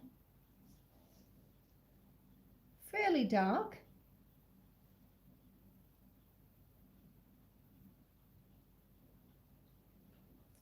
On the camera, it actually looks darker than it is.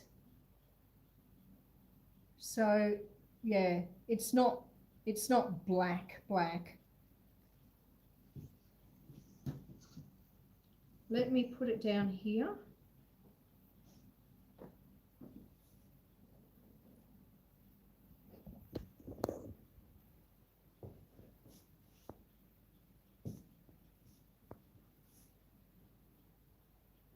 So one side of the electric oven heats up more than the rest of it. And so what I should have done was turned the cake halfway through, but I forgot because I was so busy chatting with you all. But it's going to taste fantastic. I've got no qualms whatsoever about the way it's going to taste. Oh, BA2993, that looks great to me. I love a darker crust on cakes.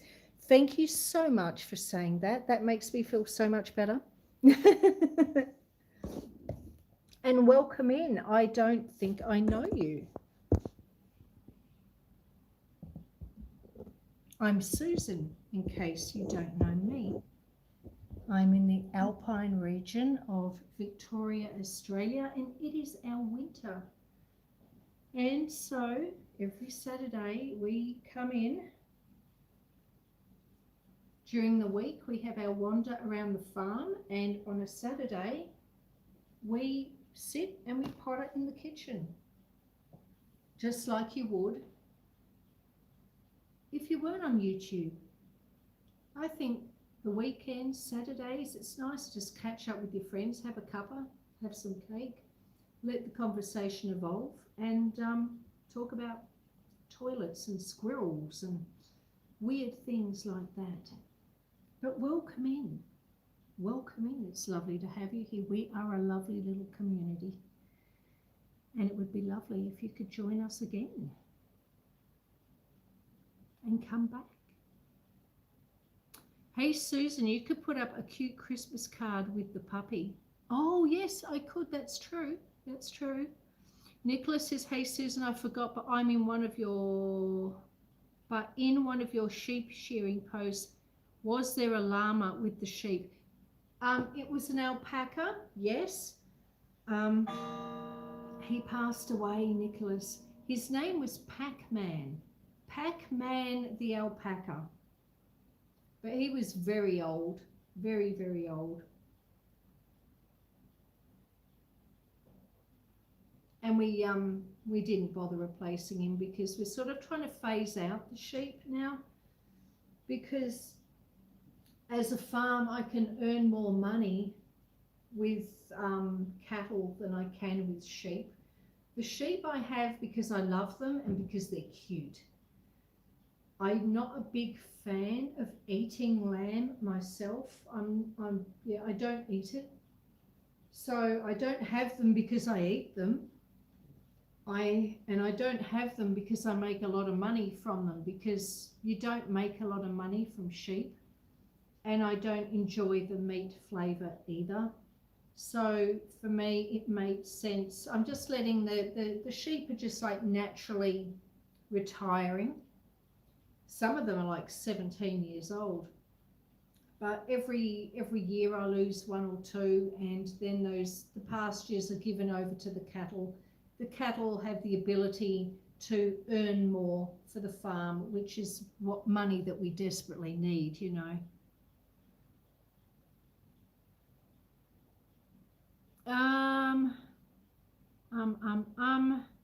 Let me catch up. Presentation isn't everything. Yes. Are you off this weekend, Mike? Says Dora. Yes, I am, Dora, says Mike. Yum, says Kirsty. Well, thank you. And yum, says Dean. Thank you very much. I wish you could all be here and actually try it with me. I mean, how wonderful.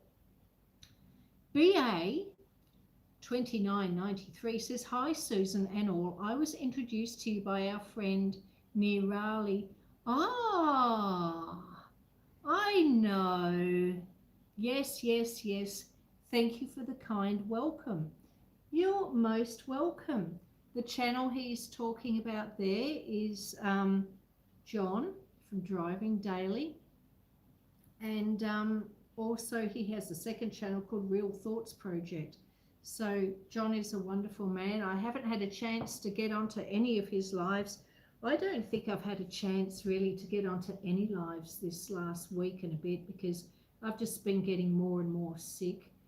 And when I'm not doing farm stuff, I've just been sleeping. You know, just I sit in an armchair and I sleep. So that's why I haven't been catching up with comments and stuff like that. You heard Susan. Let's all pack up and head to her farm and enjoy cake and coffee. You're more than welcome, Katie. You're more than welcome. Well, I reckon it's had a few minutes to sit in the pan. I think we should take it out, release it. Oops. Okay. I've upset my phone, but hopefully everything is still working. Yes, it appears to be. Okay. So undo the little clip here on the side, which is still quite hot. There we go.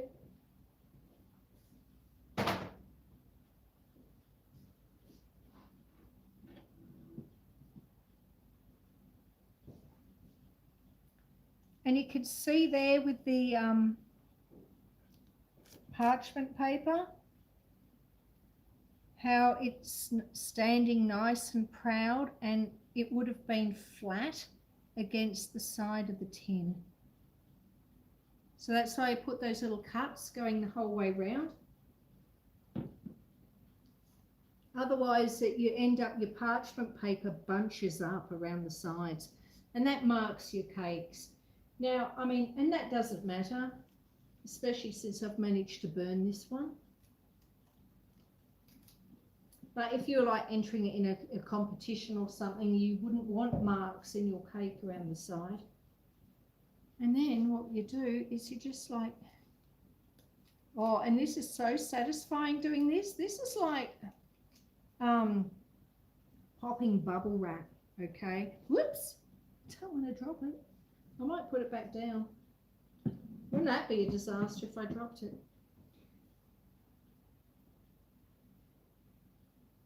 Welcome BA2993, says Moni.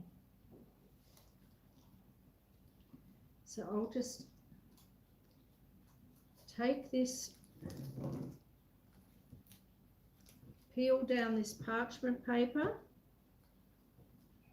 Oh, yummy, yummy, yummy. Now, if I was serving this as a hot dessert, using the syrup, which I haven't made, and I'm not going to make, but it is in the description, I would get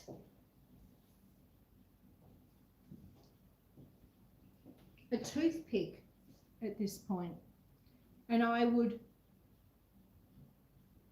prick the top of the cake all the way over, and then the syrup, which is basically just orange zest and caster sugar, you'd pour it over the top, and the little holes that you make with your toothpick would allow the syrup to soak into the cake a little bit more, make it more moist and more flavorful. But I don't tend to eat this as a hot dessert. I tend to eat it as a cold cake. Having said that, we will have to have a taste test. Oh, thank you.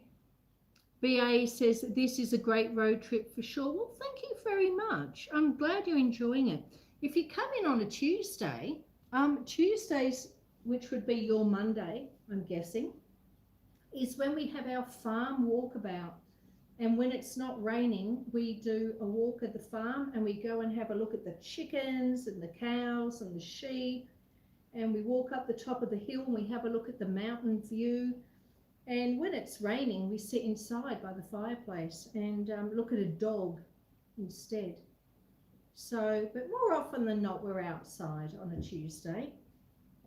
And when the weather improves, we're going to pick up with the garden lives again on a Thursday. I might change the time slot for those and make them earlier in the day, the same time as this. But yeah, it's just too cold and wet to want to do a garden live at the moment. And yeah, it's been too difficult. It looks so good, says CL. It does. It smells fantastic. It smells fantastic. I can't wait to try.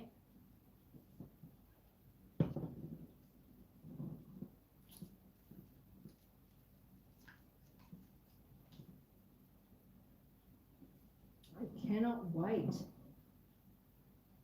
It's still quite warm though. I think what we'll do is we'll give it about 5 minutes. And once we've given it 5 minutes, I think it would have cooled down sufficiently that we can sort of have a cheats slice and get to have a taste. So I guess the question then has to be, who wants to have the first taste? Or will it be me? Maybe I'll have the first taste.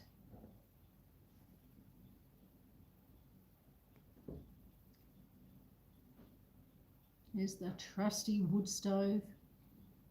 Isn't it interesting? What am I looking at there? Oh, it's the fridge in the pantry. I was trying to work out what that was.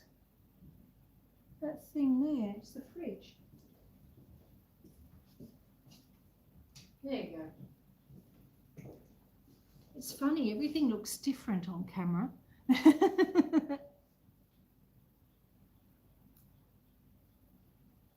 Ah, BA says, sounds like my kind of fun. Love seeing animals, watched it live before and enjoyed it so much. Thank you so much. That's lovely. I'm so pleased. Thank you very much. Thank you very much. We're giving the cake another 5 minutes just to cool down. And let me show you. Little Jasper is down there asleep. Oh, it does, doesn't it? It looks very nice, Paul. So who's going to have the first slice? Will it be me? Or am I having it for someone else? Who wants a slice of cake? I know Katie wants a slice of cake, and I believe Kirsty and Dean wanted a slice of cake. Who else wants a slice of cake?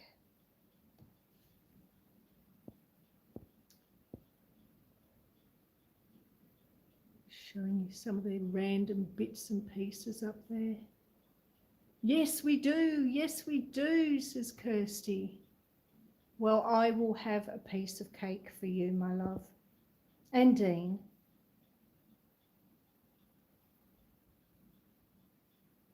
Me, says CL. We all do.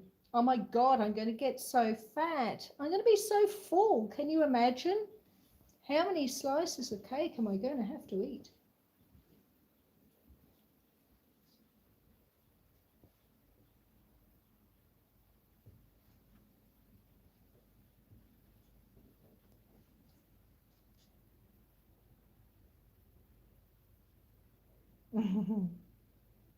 He's enjoying the warmth from the stove. Can't say I blame him, because outside it is still incredibly cold and misty. There won't be enough to go round. Can I have custard on mine? Paul, I haven't made any custard. I'd have to make some. But yes, I can have custard on.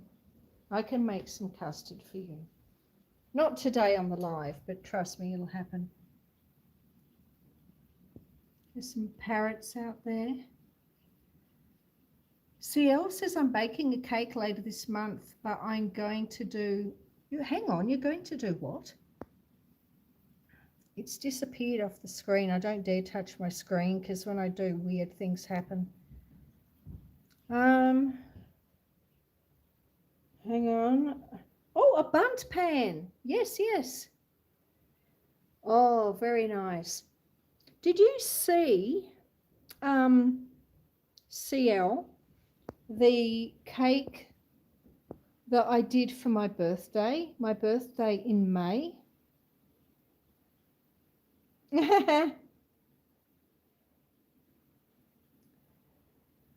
I did my favourite bundt cake. Oh, just excuse me, there's a cat. Enjoy the cat. There's a dog. Enjoy the dog. We come back over here. Back onto me. In May, it's my tradition. I always make myself a bundt cake for my birthday every year in May.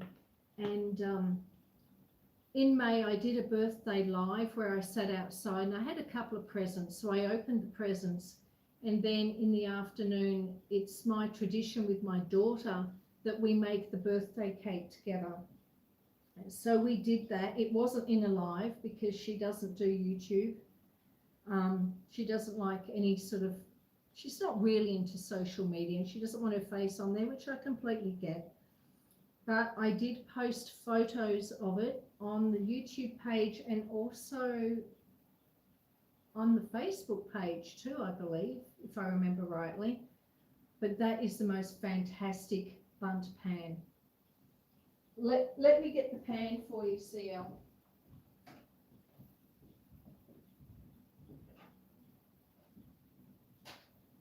I'm coming, I'll be back.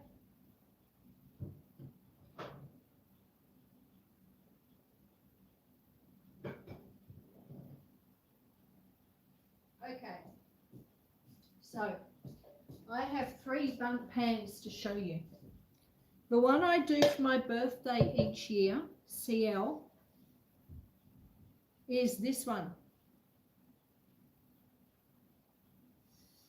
And they're pine trees. So it's meant to be like, it'll be great for Christmas cake or a winter cake. And usually when I make this, I do it as a plain vanilla cake. And then what I do once it's cooled, I sprinkle it with icing sugar. And that way it looks like freshly fallen snow on the pine trees. So isn't that great? That is my absolute favourite in the whole wide world, bundt tin. So that's my favourite one. Then my next favourite one is the fleur-de-lis bundt tin. No, it's not. I'm lying. It's not a fleur-de-lis. But we've got this one, which is also lovely. And then at the same house, on the same day as I got this fantastic cup and saucer that lady was getting rid of, she was also getting rid of this. So that's a simpler bundt tin as well. And I thought, well, I couldn't let either of those things go to, you know, get thrown out. And I thought, yep, I'll have them both. So I got a cup and saucer and I got a bundt tin. Woo! And I almost lost the cup and saucer. So what is your favourite bundt tin, CL? Do you have a favourite? Oh, nice, says CL. That's an amazing pan. I can, yes. And with this pan, if I bring it up really close, see, like you've even got like the little baubles. So they're meant to be like the baubles on the Christmas tree, I'm guessing. It's an incredibly heavy pan. And when you make a cake in a bundt pan, you've got to spend so much time. You've got to get into every single nook and cranny, or else you can't get it out of the pan. But I've never had a failure yet with one of these. Orange cakes, it's funny, the easier the cake, the more often you have little hiccups, like burning the top of them. Because when I'm doing like this cake, I am watching it like a hawk, like absolutely paranoid about getting it oiled and greased correctly and getting it floured properly. And I sit there watching it at the oven, you know, because there's no way I'm going to burn one of these. There's so much work goes into making a bundt cake in a fancy pan like this. Whereas when it's an easy cake, you bung it in the oven, start talking to your mates, and you forget all about it. But I'm so glad I got to show you my bundt tin, CL. Oh, you have a traditional bundt and a rose-shaped one. Oh, that sounds nice. Yeah, it really is, BA. It's very nice. I can't remember whether the pictures that I put up on the High Country Homestead Facebook page, I cannot remember whether they had, I'm sure it would have had the icing sugar on it. I'm sure it would have done. Anyway, I think the time has come. Let me wash my hands.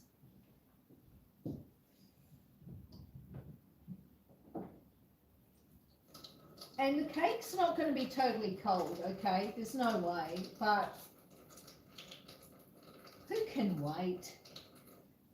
Can you wait? I can't wait.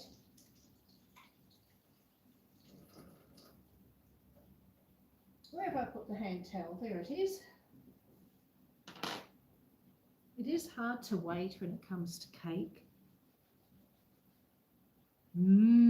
Says Mike. Yes, indeed. It's very exciting. I'm excited. Hey, we got 30 thumbs up. Thank you, my friends. Much appreciated. All right.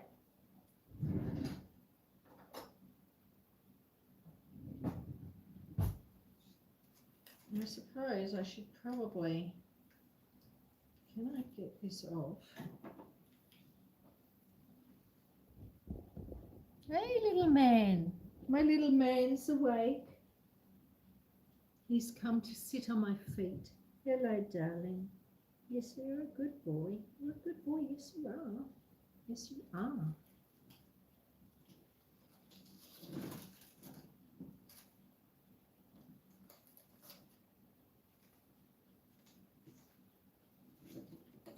All right. Let us cut into this. Do you want to try a piece? No. Like I said, not big on citrus. Okay, we're in. We've touched the bottom.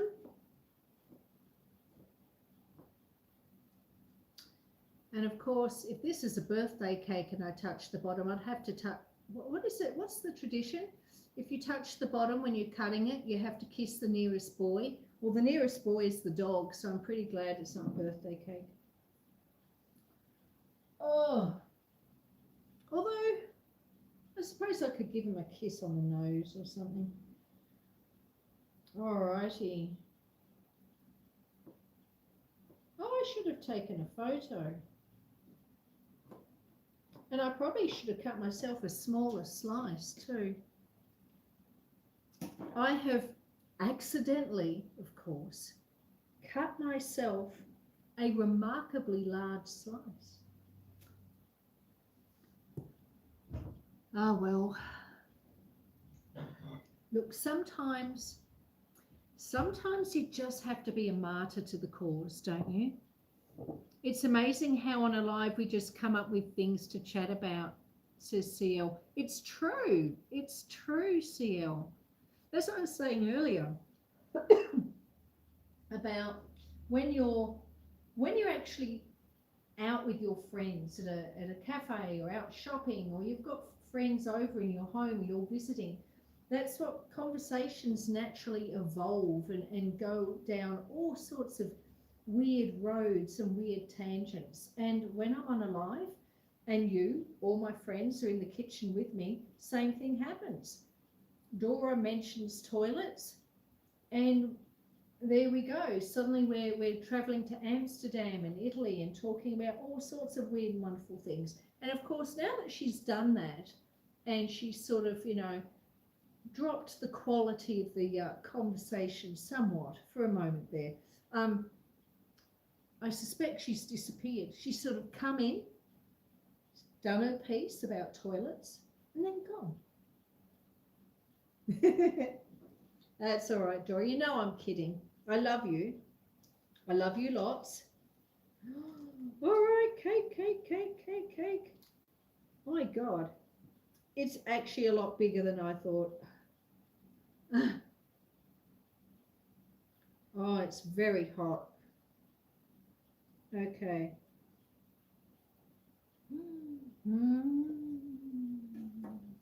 Now, let me show you. Look at that color. Look at that color.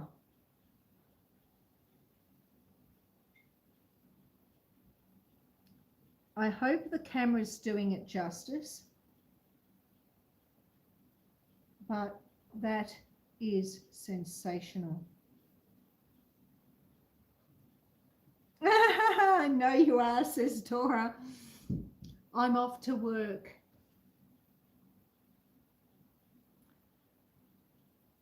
Catch you party people later, says Dora. You're working on a Saturday. Oh, I hope you have a good day at work, Dora. Thank you for being here, my love, and you have a wonderful day. I don't go live hearts. I just share my art on my channel. It's a place to relax. Ah. All right. I was intrigued by this orange cake as I've been searching for an orange muffin recipe I had back in the 1990s. Oh, that sounds nice. There is another orange cake that I do sometimes. It's not this one. It's a proper cake with flour. Well, not that this isn't a proper cake, but it's a flour based batter. And with that cake, I always ice it. But again, because my daughter isn't like a massive fan of citrus, I don't tend to make it all that often. Oh, I know it does look good, doesn't it, BA? All right, I should have, hang on, there we go. We've broken off the first bit.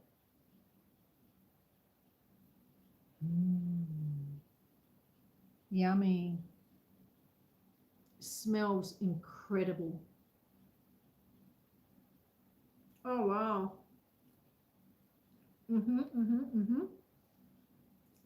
I wish I could describe the texture to you. When I say this cake is moist, I mean I can't even think of anything similar to it. It's almost like, no, I can. It's almost like having a mousse. You know how we were talking about chocolate mousse earlier? So the texture of this is almost like having, think of it as a mousse texture. It's incredibly moist. It's incredibly light. And the citrus flavor is so rich, so rich. I don't think you need the syrup, but if you want to make the syrup, I've put the syrup recipe in the description as well as the recipe for the cake itself. But yeah, it's so light, it's like having a mousse.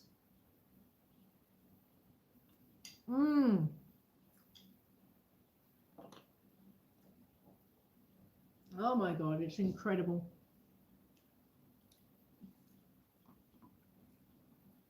Nicholas says maybe Dora's in the bathroom. Well, that's quite possible too. That texture is exactly what I like in a cake, says BA. Persian orange cake, question mark, says Nicholas. Well, look, in my book where I recorded it, and look, I have no idea where I got the recipe from. I don't remember whether it was I'm trying to remember. I don't know, Nicholas, whether it was like a friend of mine or a work colleague that gave me the recipe, or whether I saw it on a TV show, or whether I got it from a book or a magazine. I honestly have no idea. But I have written the title down as a Middle Eastern orange syrup cake. So Middle Eastern, yes, Persian, quite possibly. But it's so good. It's so good. Is it better warm or cold?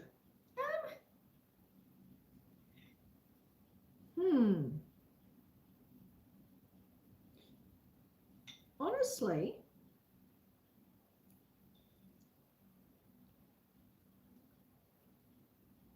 either is good. I normally don't do the syrup, and I serve it as a cold cake. So to be honest, this is the very first time I've ever had it as a hot cake. It's very nice. And it's hard for me to pick which I prefer.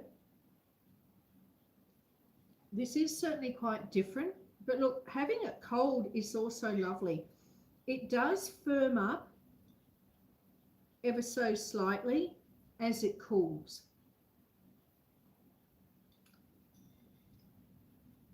But you know, anyone I've ever given this cake to, just like, they worship it. They think it's wonderful. Mm. And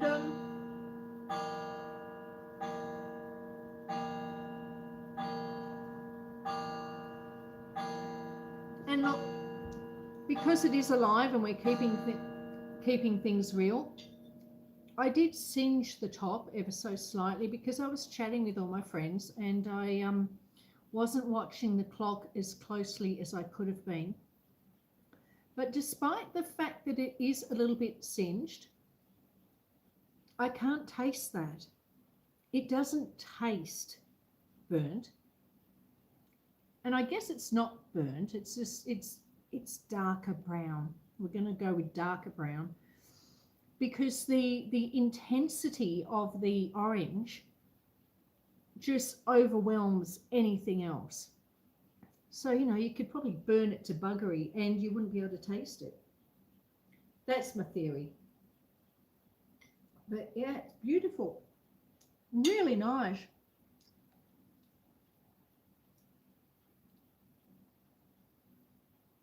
No orange extract, BA. The entire recipe, which is in the description, my love, what I did was I boiled 2 oranges for 2 hours. So I started that process before the live, and I had it so that they would become ready sort of 20 minutes in. So I started off by boiling 2 oranges for 2 hours. Then what you do is you take your oranges out of the water and you set them aside for like 5 or 10 minutes to allow them to cool enough that you can handle them safely without burning your hands. And then what you do is you cut into them to make sure if there's any pips, you take the pips out. Okay, so you take the pips out and then you chop them into chunks. So what I did was I cut the orange into quarters and then I cut the quarters in half. You don't have to do it like that. You chop them up however you see fit, but you do want to remove any pips. Now, I was incredibly lucky. There were no pips in the 2 oranges that I boiled. So once I had done that, I put them into the blender. Now you can use a blender or a food processor. It's up to you which. And then I added 6 beaten eggs, 250 grams by weight of almond meal. Now almond meal is basically just ground almonds. So it can be called, depending on where you are in the world, it could be called almond meal. It could be called almond flour, or it could just be called ground almonds. So 250 grams of by weight of ground almonds, 250 grams of sugar, and 1 teaspoon of baking powder. And that's it. That's it. That's the whole thing. I put it in the blender, I mixed it, and I poured it into the pan. And then it went into the oven. Now the oven was set to 190 Celsius. I'm sure Kirsty or Ace will be able to put up what that is in Fahrenheit. But with my descriptions, I do put the conversions in the description. So if you're in the Northern Hemisphere, pardon me, there will be the ingredient list will be adapted to where you are. So there's a Aussie/UK ingredient list where everything's in grams and so forth, and the temperatures are in Celsius.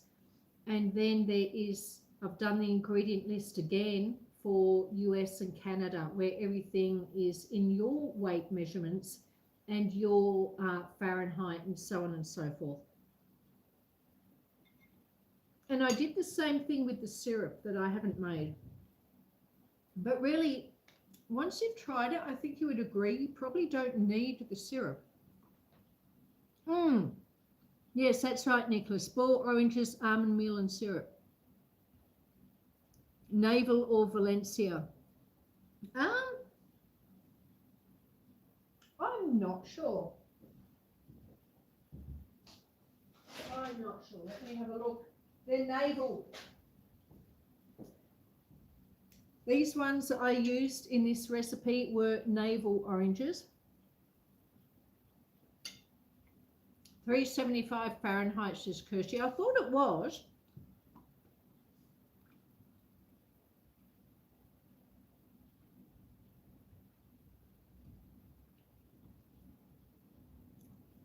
But I have used either.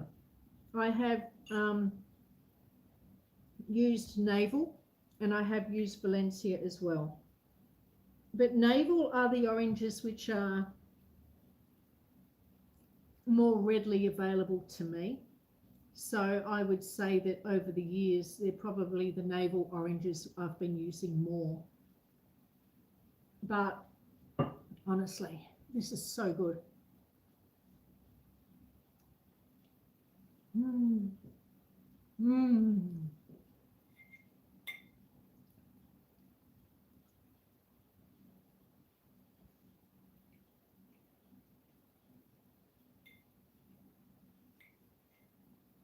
Oh, my friends, I wish you could taste it.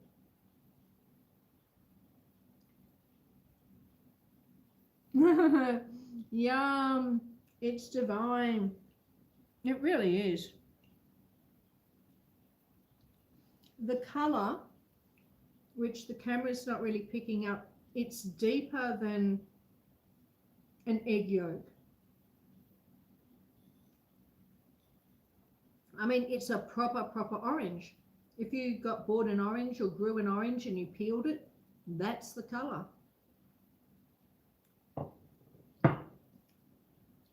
Because when you put your orange in the blender, you're blending the skin and everything, okay? So that's the colour. It's so deep.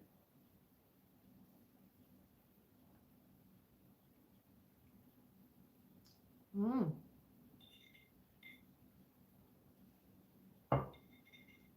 I'm sorry. I'm just sitting here being a pig in front of all of you.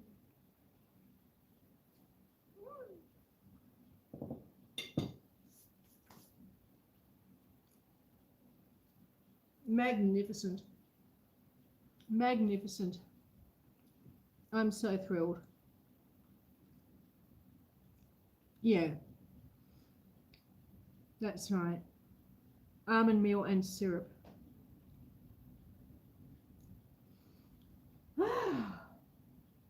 Well, that was fun. I enjoyed that.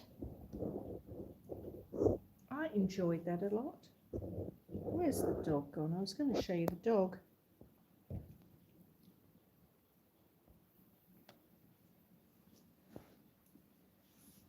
There he is, my little man.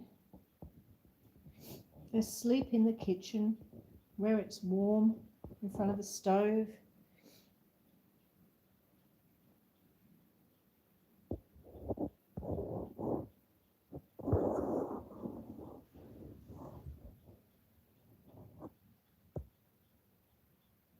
He's such a good little boy.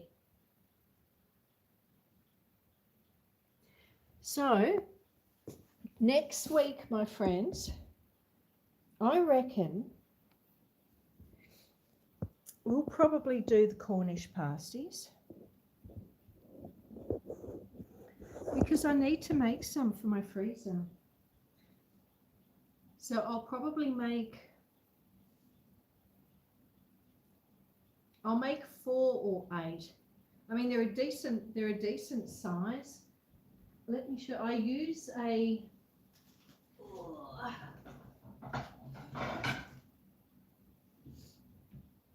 Is this the plate I use? Maxwell Williams dinner plate to cut out. No, I don't. I'm lying to you. I use the bread and butter plate, but I use the Maxwell Williams bread and butter plate because I was thinking that'd be an awfully large pasty. So I use the Maxwell Williams bread and butter plate, and I put that on my pastry and I cut around. So that's what I use as my template for my pasties, my Cornish pasties.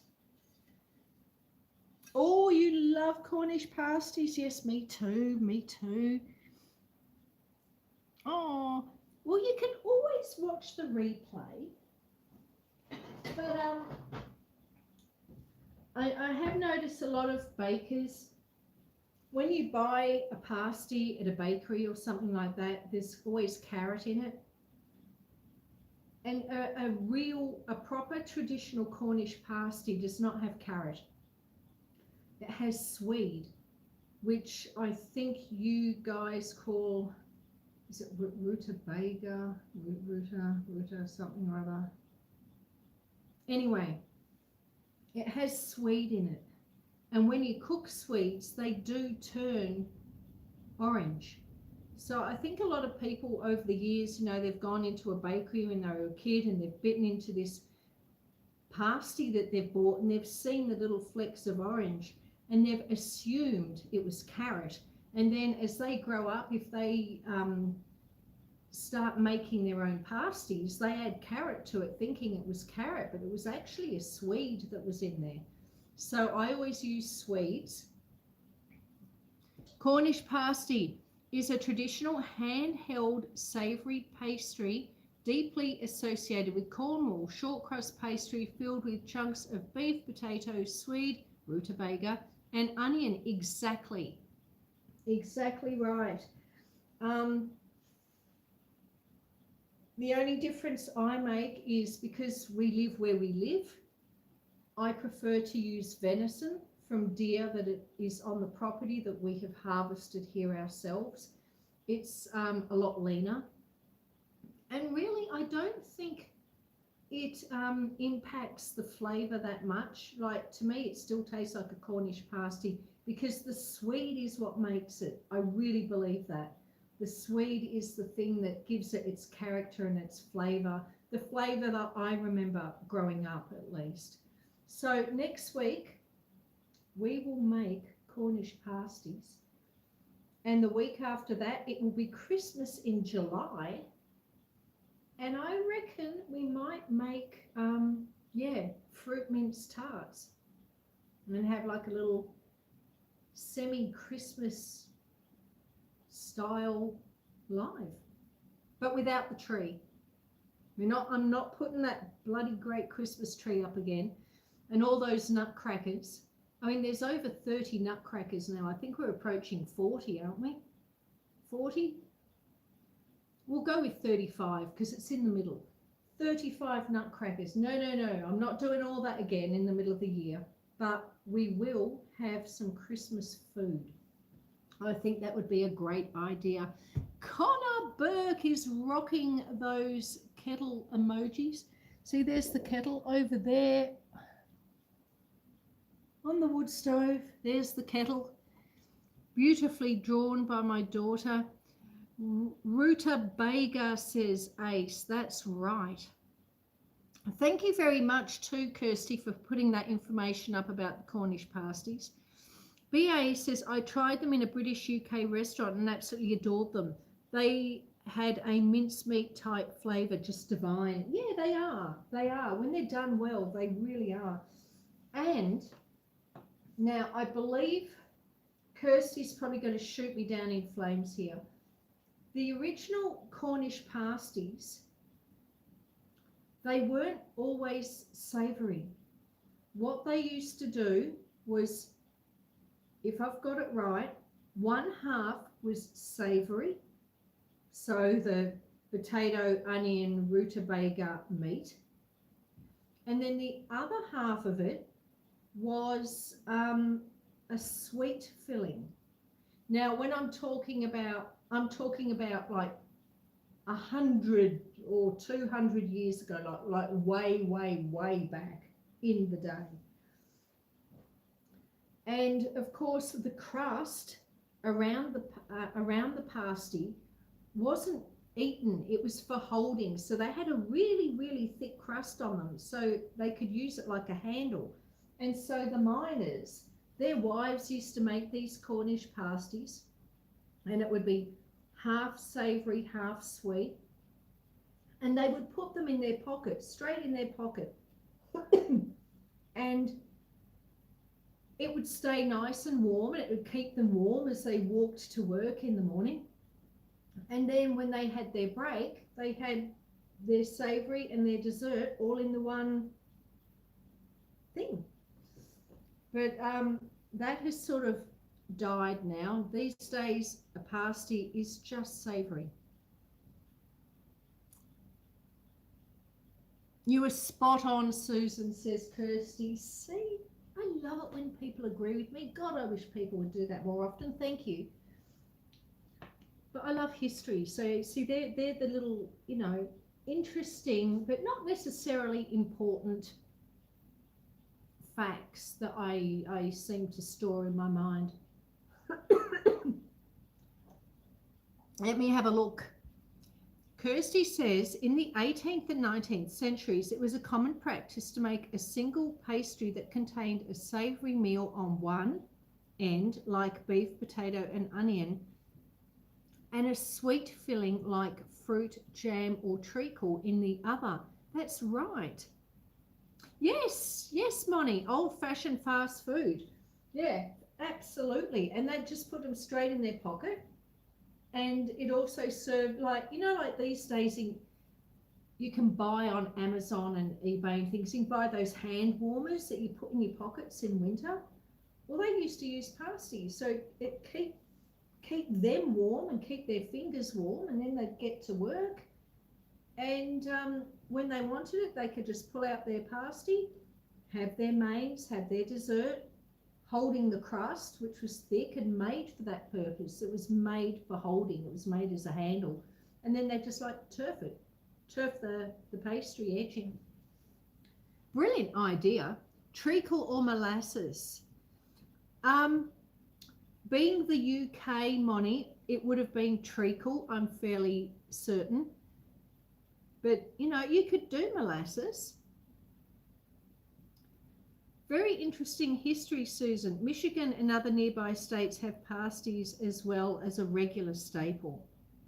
Yeah, I think most countries have their own version of it these days. And every country, you know, it's like conversations. Like I was saying, that conversations evolve. Food evolves. You know, like when I did my mother's cupcakes on her birthday, I did her cupcakes, but my icing. Or more my icing than her icing. And like when my daughter is older and she's cooking some of my recipes, she's probably going to tweak them to her taste slightly. So recipes, like conversations and like relationships, evolve. And over the course of time, they change.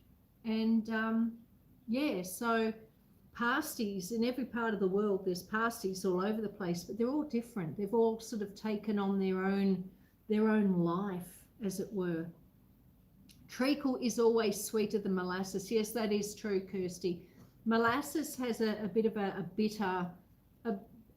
bitterness to it. So I am always leaning towards treacle because I've got a sweet tooth, just in case you hadn't guessed from all the cakes that I'm constantly cooking. CL says, I have to get ready for bed. Have a great day, everyone. Good night, CL. I hope you sleep well. And yes, on that note, we have been chatting here now for 2 hours and 49 minutes. So I think it's time that we think about closing down the live. I will say, if you haven't done it yet, if you're here and you've enjoyed the live, please consider giving it a thumbs up. If you haven't enjoyed it, well, that's fine. You don't need to, but it does help. And if you could, that would be lovely.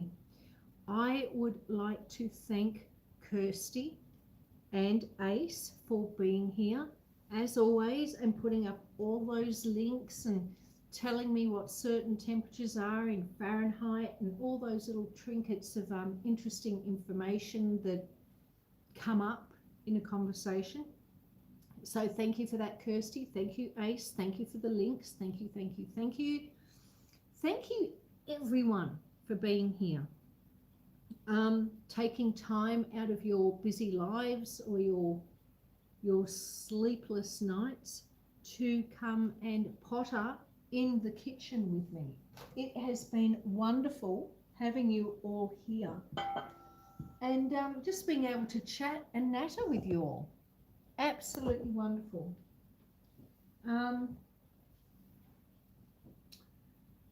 Next week we will do the pasties, the Cornish pasties, and thank you for being here. I've really enjoyed it. I've enjoyed the conversations. BA says it's noteworthy that it's limited to that region of the US. I hardly ever find them in southern US except at a UK themed restaurant. Oh, okay.